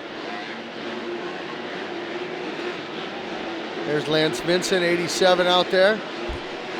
Tell you what, when you're always on a heater lap, as Lance goes through that sand section, you're just focused on putting down good time. But when you put racing into that sand section, where the riders have been having a tough time with this double here that we're coming up to now, there's been several crashes today without really the pressures and excitement of the race. Man, you go into that section trying to make a pass, it could get ugly. I think the yellow flag man's going to have to warm up and be ready at a moment's notice tonight. You better be in shape.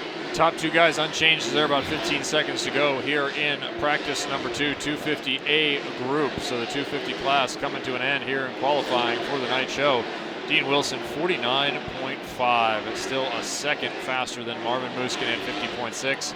Will Hahn just jumped to third with a 50.6 of his own. And then Jeremy Martin in fourth, 50.7. Then it's Faith, Wharton, Bell, Freese, Hill. And then the 48 Thompson, then Peters, Oldenburg, Vincent, Dakotas are your top 14. So I boast about tenths of seconds, and here comes Dean Wilson saying, all right, Kevin, shut your mouth. It's I'm going to go a full second faster than these guys, show you it's like it was back in the 90s, right? Yeah. So final laps being concluded here in the 250A. There is Dean Wilson. He has thrown down the gauntlet with a 49.5. That would have put him well up into the top 5 of the 450 class. Forget the 250 class.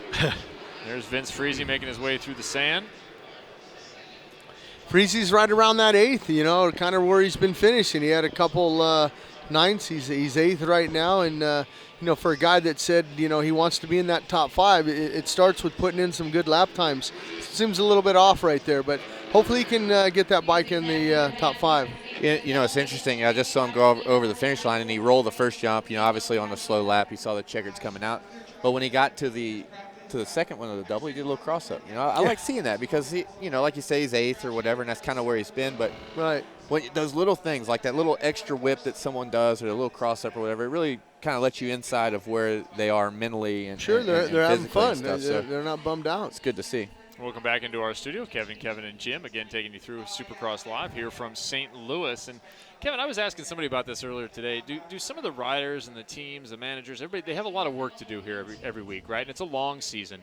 But it looks like sometimes some of the fun gets lost. Like, hey, you're out here racing dirt bikes. It's supposed to be a good time still. Even though it's work, it's supposed to be a good time. Do you think that sometimes gets lost in all the focus on winning or improving the results or whatever the issue du jour is for the team and the riders? Of course. I mean, by far, I would say, and I haven't had a lot of jobs, but I think that this would be one of the best jobs in the entire world. And I'm thankful for the time that I got to spend, racing dirt bikes from 16 till 35 almost made it to 35 anyway. And, it's been a lot of fun for me, but at times, the level of pressure that you can feel trying to get this job done, where a sport that, like I said, the top 10's, actually the entire practice right there is respectable riders, some of the best in the entire world, but they're all gunning for just 3 positions, at the end of the day. And technically a lot of them are only gunning for 1 position out of those top 3 on the podium. So it's tough, and there's a lot of pressure and a lot of stress. And that's one thing that I was thankful for with my career is the ability to make it past, that time of 20s, mid-20s where I was. When you don't realize how good you have it. Well, maybe? I mean, how much maturity do you go through from 16 to 35? I mean, I went through 2 or 3 different, major changes in my life, and I'm just thankful to be able to kind of blossom, so to speak, all the way through into where eventually kind of the blossom turns to decay eventually as you get a little older and you watch these guys jump these things that hurt.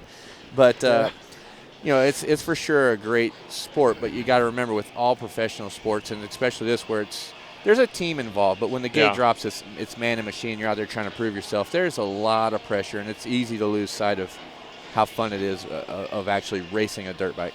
Yeah, I don't know about decay exactly to describe yourself. Well, that's good. Well, I go to the doctors and they look at my knees and my ankles, and it looks like I actually do have dying bone in my ankles. And I'm like, you're gonna have to fuse that, and we're gonna replace that with just waiting for the artificial stuff to get super good. You and me both. Yeah, there you go. Yeah, I'm waiting for a good knee. I'll go right back to destroying it. No problem. But lots of fun having you up here, and you keep getting the questions. Look, we got another one from Al on live stream. You know, it's nice. K-Dub, when we see you as a team manager or TV host, hint, hint. People seem to like what you're doing here on the TV. Well, I appreciate it. I enjoy, you know, like you say, how much that we all have been in the sport for so many years, and it's just a lot of fun for me to talk about at this point. I got to be honest with you, the retirement has kind of gotten to the point where I forgot about crashes right now. So I'm like, man, I could do that. Right. Why am I not out there jumping those jumps and doing that stuff? So that's a tough part. But I'm not 100% sure I'm manager material. Those guys got a big workload during the day. So I enjoy working with the riders as much as I can, helping them get around the track right now. Life coach. Spending time with you guys. I'll be on the floor tonight. Yeah. And then a couple of rounds coming up, I'll be in the speed booth. So I'm excited about those opportunities. And like I said before, still keeping my options open. We'll see where the road takes us. Yeah, it's a little bit like when you are a junior in college or a junior in high school, and people keep asking you, well, what are you doing? Or you're a senior. What are you doing next year? I don't know. Let me figure it out. It's almost like freshman wedgies. I don't even know if I'm kind of still in that freshman phase of my retirement. Well, and the other thing, like you said, with a team manager, I mean, that's 24/7, 7 days a week. I mean, it's just not here. Those guys are at the test track, you know, 4 days a week, and they're out here, you know, for 2 days on the road. So it's definitely a big deal for them.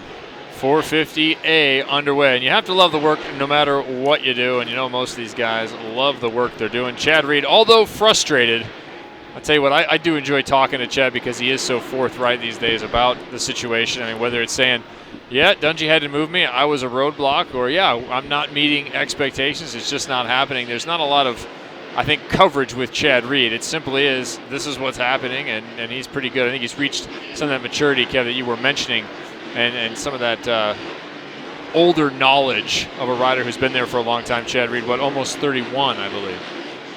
Yeah, that was a nice shot in the whoops. I like to see the back of it. James was dancing around. Yep, here comes Villapoto through him. You know, let me ask you this as we see Villapoto on the screen. His race last week, to me, in my opinion, it looked like, you know, he tried to make a run, but then maybe he second-guessed himself and go, if I go up there and I battle with Stewart, Stewart's hungry for a win. He's going to fight me back. I could get knocked down, and I could find myself in sixth spot, losing points. I'm okay with second. Let's take it into St. Louis. You know, it was really a strange race how accordion-like the riders were. There were several little battles that were just the guys would make time and lose time, and it was back and forth. But and I don't want to get into the one's head that much, but if you're going to be a champion, you look at those 3 points every time. You don't look at it through the eyes of, you know, I may go down or whatever. You say, okay, there's 3 points ahead of me. I need to go grab those. And I don't know that he has or has not lost that edge. I don't know. I just was trying to analyze that race of why there was so much going back and forth. But if in fact he was cautious because the 7 was in front of him, you got to grab those points. Not necessarily with the 7 in front of him, but with the Anaheim round 1 where you had 16 points. I mean, if he loses his championship, he's going to look back at that Anaheim and those points that he got, which was only 5 points. That's really, you know, if you lose a championship by 3 or 4 points, he's not going to look back in Texas and go, oh man, or Atlanta and go, if I would have got James, those would have been 3 points to win the championship. I think he looks back to race 1. I think so, but you know, when I lost the championship to Reed by just a couple of points, and there was a lot of places I could have made those up, but you give your all at every situation, and you know, you feel like you didn't leave anything on the table. I didn't feel like I left anything on the table. It just Reed came out ahead of me, you know, and it was a good run, one of my best runs that I've ever made at it. But you know, right now, I think that if he doesn't win the championship, there's going to be a couple races he can look at, and one of them is going to be Atlanta. You know, where he was. You know, I think. You know, and not taking away from James. No, I mean, James is nice. He rode a flawless race. Hey, and I picked him to win. I figured at some point today we'd get to our picks again. We got him. You guys were good. I was actually fretting coming up here to hang with you guys just because I figured somebody was going to be boastful and it wasn't going to be me. Well, let me ask you this, Kevin. You talk about that championship run, and I was broadcasting then, and I got a chance to broadcast with you and Chad, and towards the end there, you and Chad weren't talking. I mean, you guys kind of were enemies. Oh, I mean, we were talking, but it wasn't anything you could really say on the radio. Right. Well, because Kevin and I, we flew out yesterday together, and we were talking about championships and this and that. I go, hey, ask Kevin Windham when he was battling Reed for that championship. It was cutthroat. It was. I was ready to have a good time with him on and off the track, but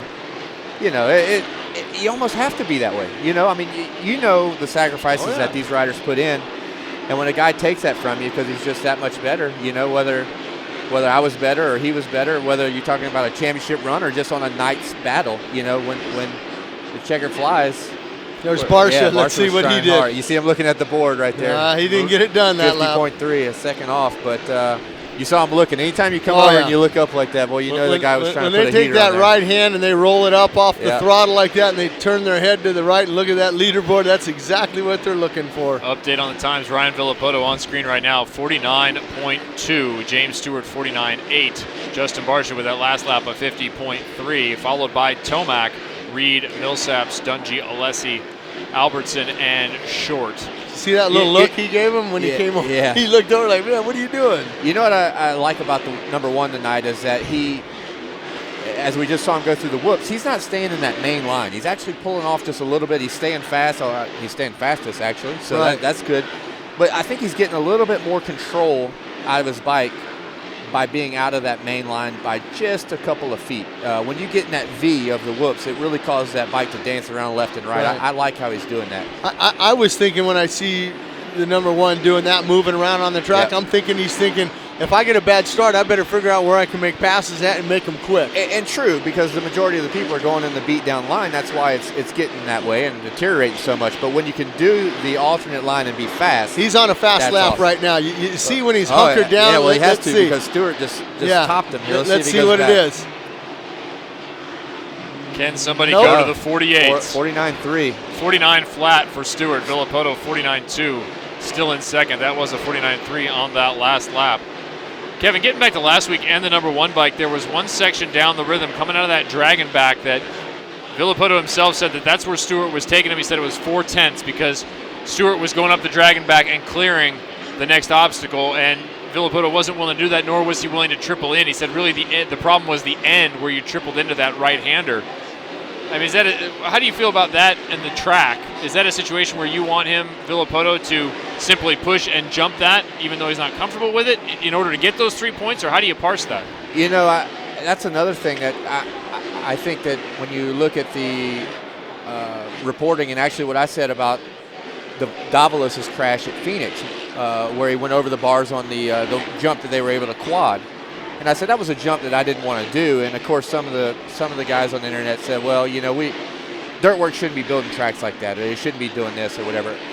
There's sections of these tracks that these guys, the best of the best in the world, don't feel like doing. Right. And that doesn't mean that they don't belong on Supercross track. Sure. And of course, a 450, if you grip a 450 and pin it, that thing will jump so much further than what a lot of us, or them nowadays, are willing to go, right? Yeah.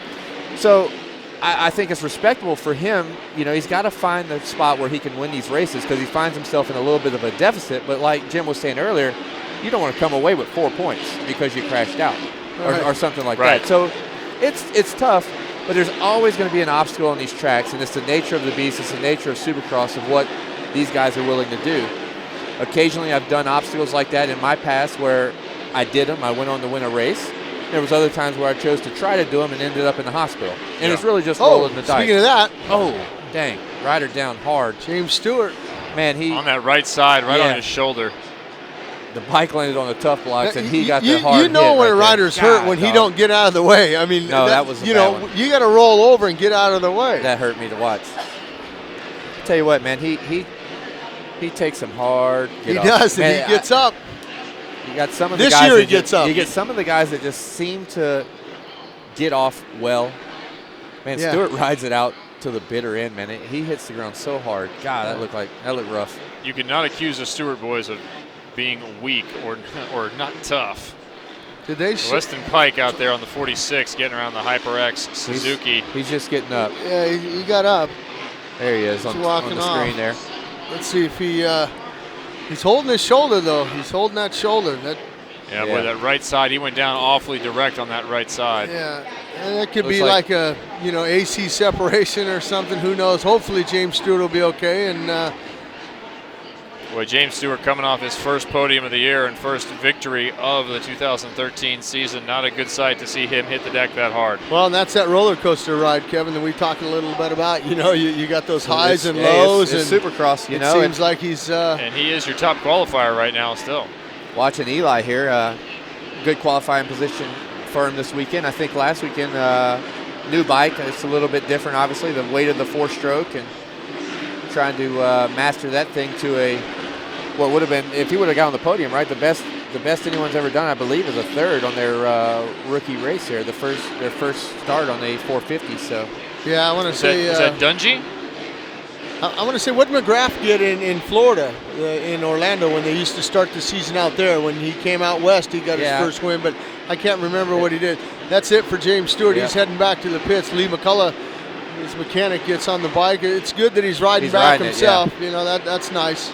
Yeah, good to see James Here's Stewart. the thing. Look at it. Now watch these ruts. He doubles up, a little bit of cross rut there, and he tried to back out of it. He knew it wasn't going to go right.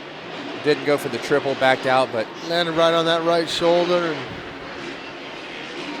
I'm thinking about Ryan Dungey in the opening round of Anaheim, battling with Stewart. Did Dungey finish second in that race or third? Yeah, I'm not sure. But that's it for this practice. It's over. It looks like Stewart's time's going to hold up, that 49.0 with Ryan Villapoto with the 49.2. Well, hopefully James Stewart right side holds up as well. Millsap sneaking in there. Would hit Mr. Consistent now. Yeah. Tomac, a good qualifying time for Chad Reed in that fifth. Chad Reed with a 49, is that a 6? Yeah, 6. And Eli Tomac with a 49.5, and Millsaps with a 49.5. Pretty tight there, guys. Stewart, Villapoto, Millsaps, Tomac, Reed, Barsha, Dungey, all inside of 49, and then Brayton, Albertson, Chisholm, Gerke, Kennard, Tickle, Alessi, Weimer, Pike, Canary, Short, Hill, and Blows. But look at the whole practice, the entire field. Yeah, it's right there. Entire field within 3 seconds. 50s, yeah. Yep, from 49 flat to 51.9. So that's not bad. That's pretty good. These guys are going good out here in St. Louis, and Kevin and Jim again. It's going to make us hard to pick tonight's with James. Yeah, we don't know if he's going to ride now. Here. Let's revisit our picks while we have just a moment here. Now, our picks in the 450s, I had 18-7-41, so I get credit for 2, although in the wrong order. Jim Holley, 7-18-1. That's all 3, Mr. Holley. Yeah, but the most important, I got the winner. You got the winner. And then K-Dub had 1, the entire state of Georgia, 2nd. and then 7. So you also got 2, although Georgia did not come through for you. Yeah. Well, I guess it did. Oh, boy, I didn't highlight one. I'm sorry. I did not highlight. That's my fault for not highlighting. You got the entire podium as well. Right, yeah. Yeah. But, that's weak. Picking the state of Georgia? Yeah, that was pretty weak. But I felt something good happening there, And, of course, I think that quite possibly would be considered a home race for Stewart. I mean, I know we're going to Daytona, but yeah, it's right up the road. Those guys are always, Florida. I'm just trying to get more credit for my picks. Basically is what I'm trying to do. I'm digging deep. I'm trying to play any angle I can at this point. All right, we'll get back into our picks for this week, I'm sure, later in the show here. But now the 250 class, I had 25, 15, 77. 77 almost did it. You guys had the same picks, 15, 25, 19. Congratulations. We nailed it. You guys nailed it. Well, and once again, I'll just try to make myself look extra cool right now. I wanted to pick my teammate. I really did, but I did the weekend before, and I was like, okay, I don't want to be that guy that's like just biased, Geico, Honda. I want to be fair in my picks.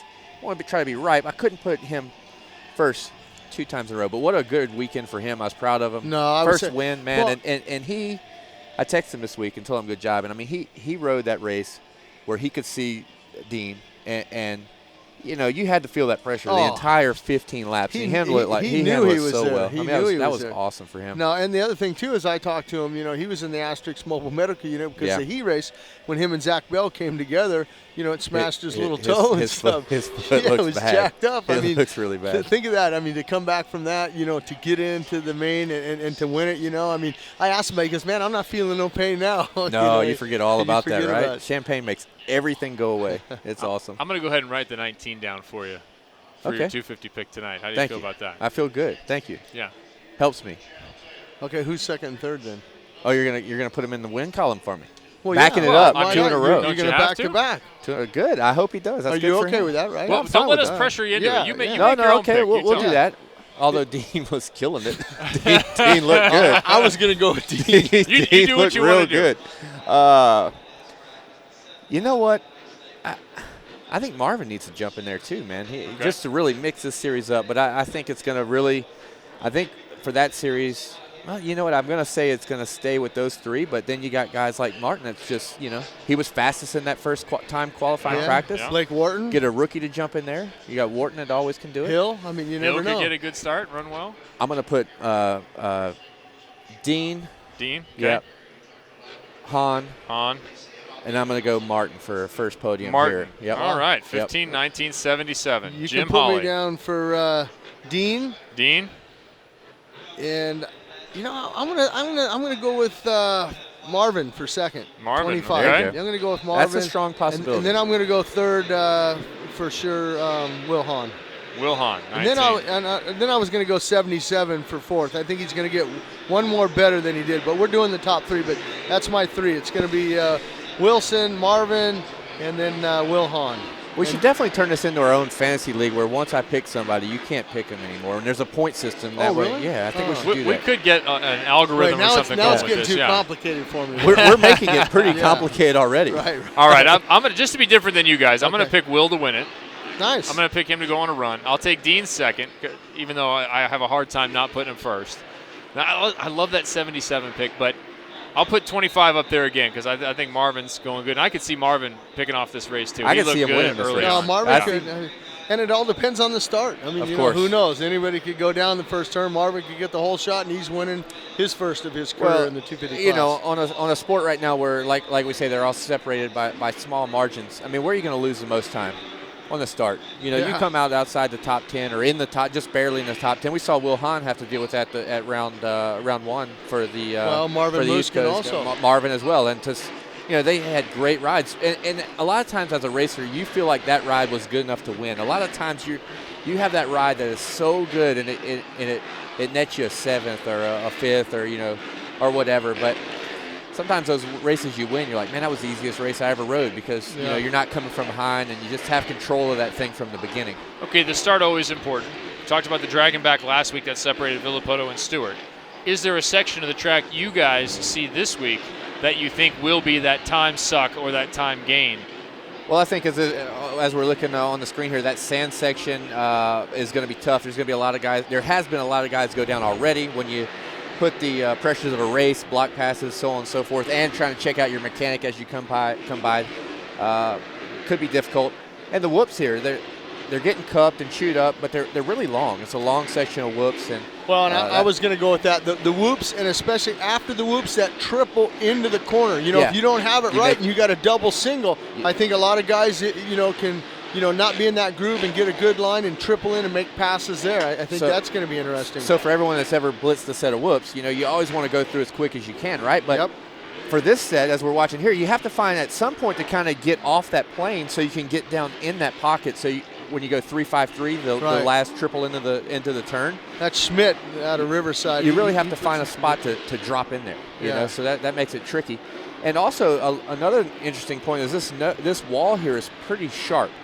A lot of times when guys are racing and they're really close, you see riders behind kind of doink that front end on the rider in front of them's rear tire. Right. When that happens, you're almost 100% going down. Yeah, we saw it. I don't remember it was in one of the lights guys, but a slower rider was in the turn and he tripled in and he clipped the back end and high sided over the berm. So I mean, you see that kind of stuff happening, with guys. All right, who are we picking for the 450 class? Well, I had one more question for Kevin. He mentioned the mechanics area. You're going by the mechanics area right there before you jump into that right-hander. And the loss of focus, looking at your pit board. Do you guys ever blow off the pit board and get in a situation where the mechanic is going, you got to look, I got important, I'm drawing smiley faces on this thing, you got to look. No. He's okay. He'll put it out there every lap, and it's just our job, to look over when we want to look over when we want to do. I mean, you can't look over every lap. Right. I mean, you're in a you want to catch the guy ahead of you. I put it to you this way. If you ever go by and you do happen to look at it and there's nothing written on the board, you are the maddest guy on the track. But 75% of the times they throw out something and you'd never even look at it. Yeah. I've come in before and Brian Kalma said, "You didn't look at it, did you?" And I was like, no, I didn't even see it. Well, what is this, a test? Ever. Yeah, exactly. Man. Come on. They ever put anything on there just to see if you're looking? Something Sometimes, funny? Sometimes, but generally in lighthearted situations, which anytime you're here on the course for a Supercross that night, it's not a whole lot of lighthearted stuff going on. Yeah. You know, I tell them when I was riding, when I come by and they said, I go, "You see me wink at you?" No. I go, "Well, I winked at you when I went by. I got it. I nodded my head." They go, "You went by so fast." I go, "Exactly. I'm going by so fast I can't read that sometimes." Give them a nod, huh? All right, picks 450. Well, where are you Kevin, going with Stewart? Is he in or out? What are you going to do with that? With a tough pick right now.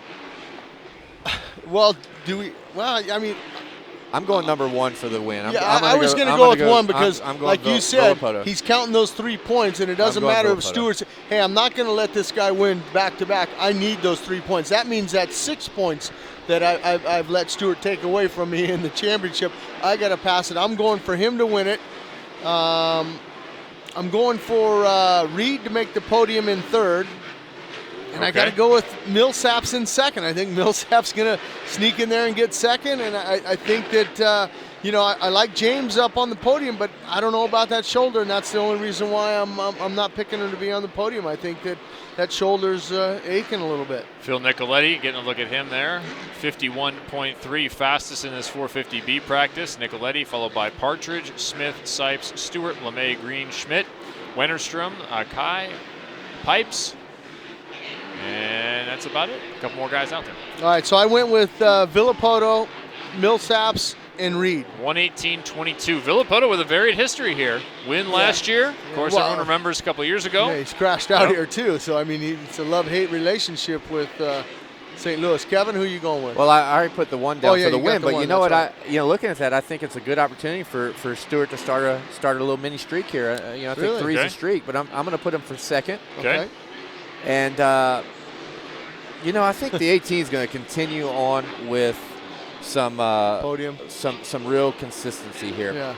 Okay. So 18. But that's a lot of points for him. I don't. He doesn't need to get complacent with a 5-point swing, and it's hypothetical. I mean, I don't know that. You got 22. Take away that 5. I mean, that's. That's a big chunk to take out. Villapoto has to have guys finish in between them. I mean, that's it if you're going to win this championship.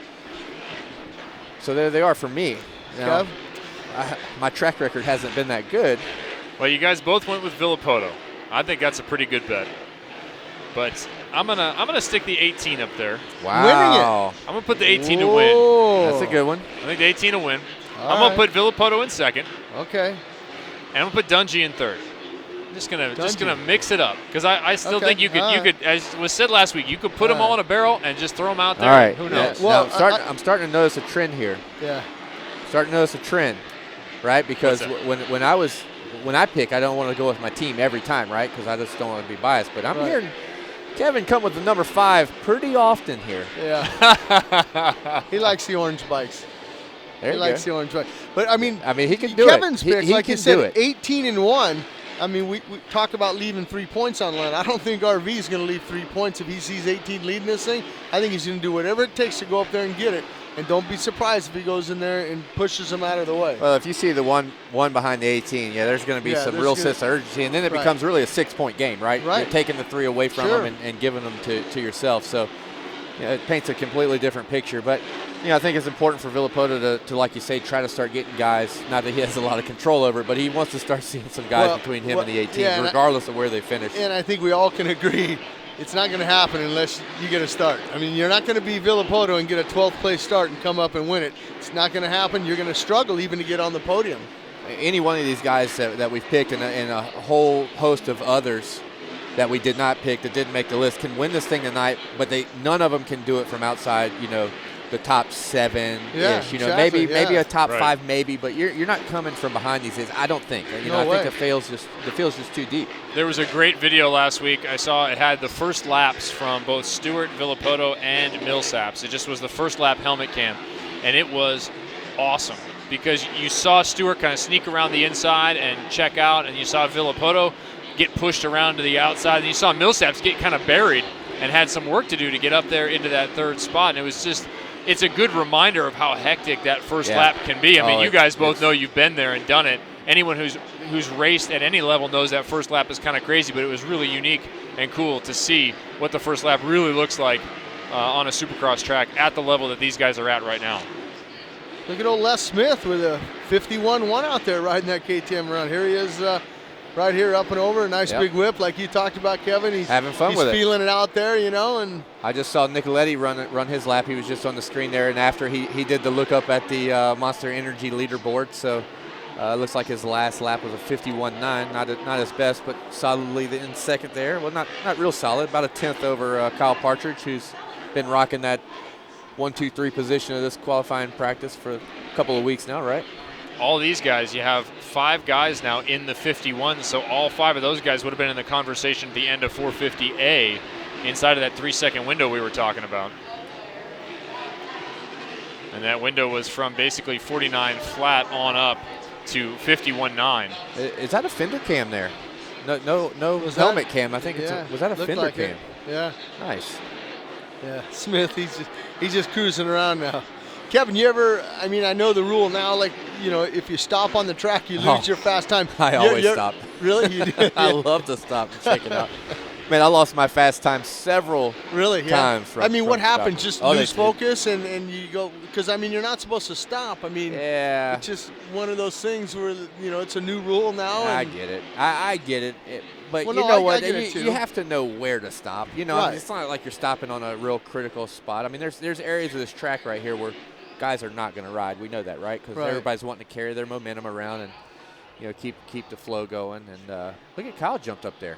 Just watched Justin Sipes finish his last lap. He didn't move up, but he remains in 5th. And Kyle Partridge, 51.09, goes just ahead of Smith, Nicoletti, LeMay, Sipes, Stewart, Schmidt, Pipes, Green, and Akai. I got to get the end of his name. That's Michael Akaiden out of Louisville. That's the end of 450B practice. And guys, we're almost done here. We're going to take a short break on Supercross Live at supercrossonline.com. We'll be right back to wrap it up in the afternoon in St. Louis. Want to stay up to date with Monster Energy AMA Supercross and FIM World Championship? Then follow all the action of Supercross on Facebook and Twitter. Get real-time updates and stay current on all the Monster Energy Supercross news. Comment on our Facebook wall and tweet us using hashtag Supercross Live. Watch videos from every city during the 2013 Supercross season on YouTube and share your photos on Instagram with hashtag Supercross Live. All season long, our Supercross fans can connect with riders, ask them questions, and even get info from the riders with exclusive information before all the big races. Be sure to check out Monster Energy Supercross on Facebook, Twitter, Instagram, and YouTube for exclusive content that you won't find anywhere else. Are sport bikes in your blood? Do you like the power? Think 2 wheels are way better than 4? Well, how'd you like to turn your love of high-performance motorcycles into a kick-butt career? You can, right here at MMI. Come on. At MMI, you're going full throttle with intense hands-on training programs. Our students work hard, study hard, and it pays off. When you graduate here, you're going to be ready to work. MMI teams up with all the big boys: Honda, Kawasaki, Yamaha, BMW Motorrad, Suzuki, and Harley-Davidson. You train on their bikes using the latest technology and equipment, and you have the opportunity to earn manufacturer and dealer recognition. Hey, you're only going to get that kind of training right here at MMI. We've graduated more technicians over the last 10 years than all the other schools combined. That's a whole lot of techs doing what they love. If bikes are in your DNA, then you should be working on these bad boys. Pick up the phone and let's talk about programs, campuses, and financial aid. You ready to ride? Let's go. Call now.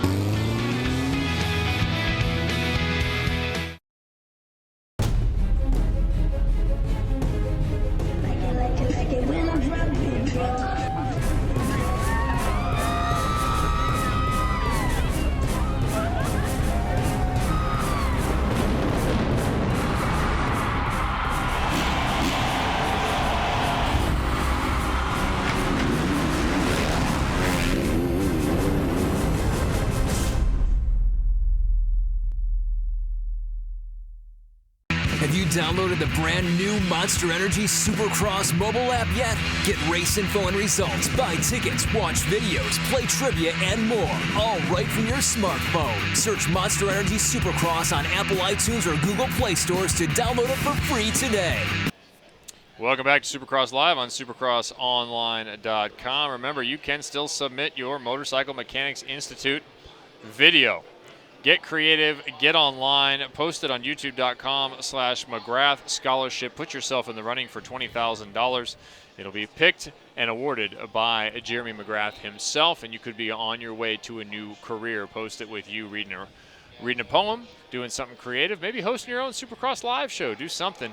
Get noticed, youtube.com/McGrath Scholarship. Kevin, and Jim about to wrap up St. Louis. And Kevin, I was just asking you about your transfer. There was a little bit of a show at the end of the track walk. I had an opportunity to watch you hit that transfer. It's a big one. Yeah, I came down earlier today and felt, of course, gives me a little free practice of my own to work on the transfers. It was big tonight. I definitely, some of them I don't pre-run. I just kind of guess at it and get a good idea of what to do. But today, the bigger ones you had to pre-run. 105 feet, I needed to pre-run it a couple of times. 105 feet and up above the finish line structure. It's a big one. You know, there's some that, you know, you don't feel the best about. This one tonight I feel good about. So good to give the fans of St. Louis a good little show here on probably my last outing on a dirt bike here. So unless I start this, like halftime show or something, like intermission, like, like the old freestyle show. Exactly. I was going to sign you up for Nuclear Cowboys next year. I don't know if I'm quite ready for that. So get somebody, hopefully somebody here in the stadium will YouTube it, look it up. I'm sure it will be up there, posted Kevin Windham doing that transfer here in St. Louis. Oh, it will be. Hey, it's been a lot of fun. We've had a great time bringing you this afternoon. We look forward to a night of racing. We hope you look forward to watching racing tomorrow. Remember, on CBS, 12 Eastern, that will be the 450 class. And then it is going to be 2:30 Eastern on Speed. That'll be the 250 class. So thanks again for dropping in, Kev. Always love having you. Yeah, it's great. Jim, Thank you. 3 hours goes by just like that. Quick, it's over. All right, that'll do it. Supercross Live on supercrossonline.com. We'll see you in 2 weeks in Indianapolis.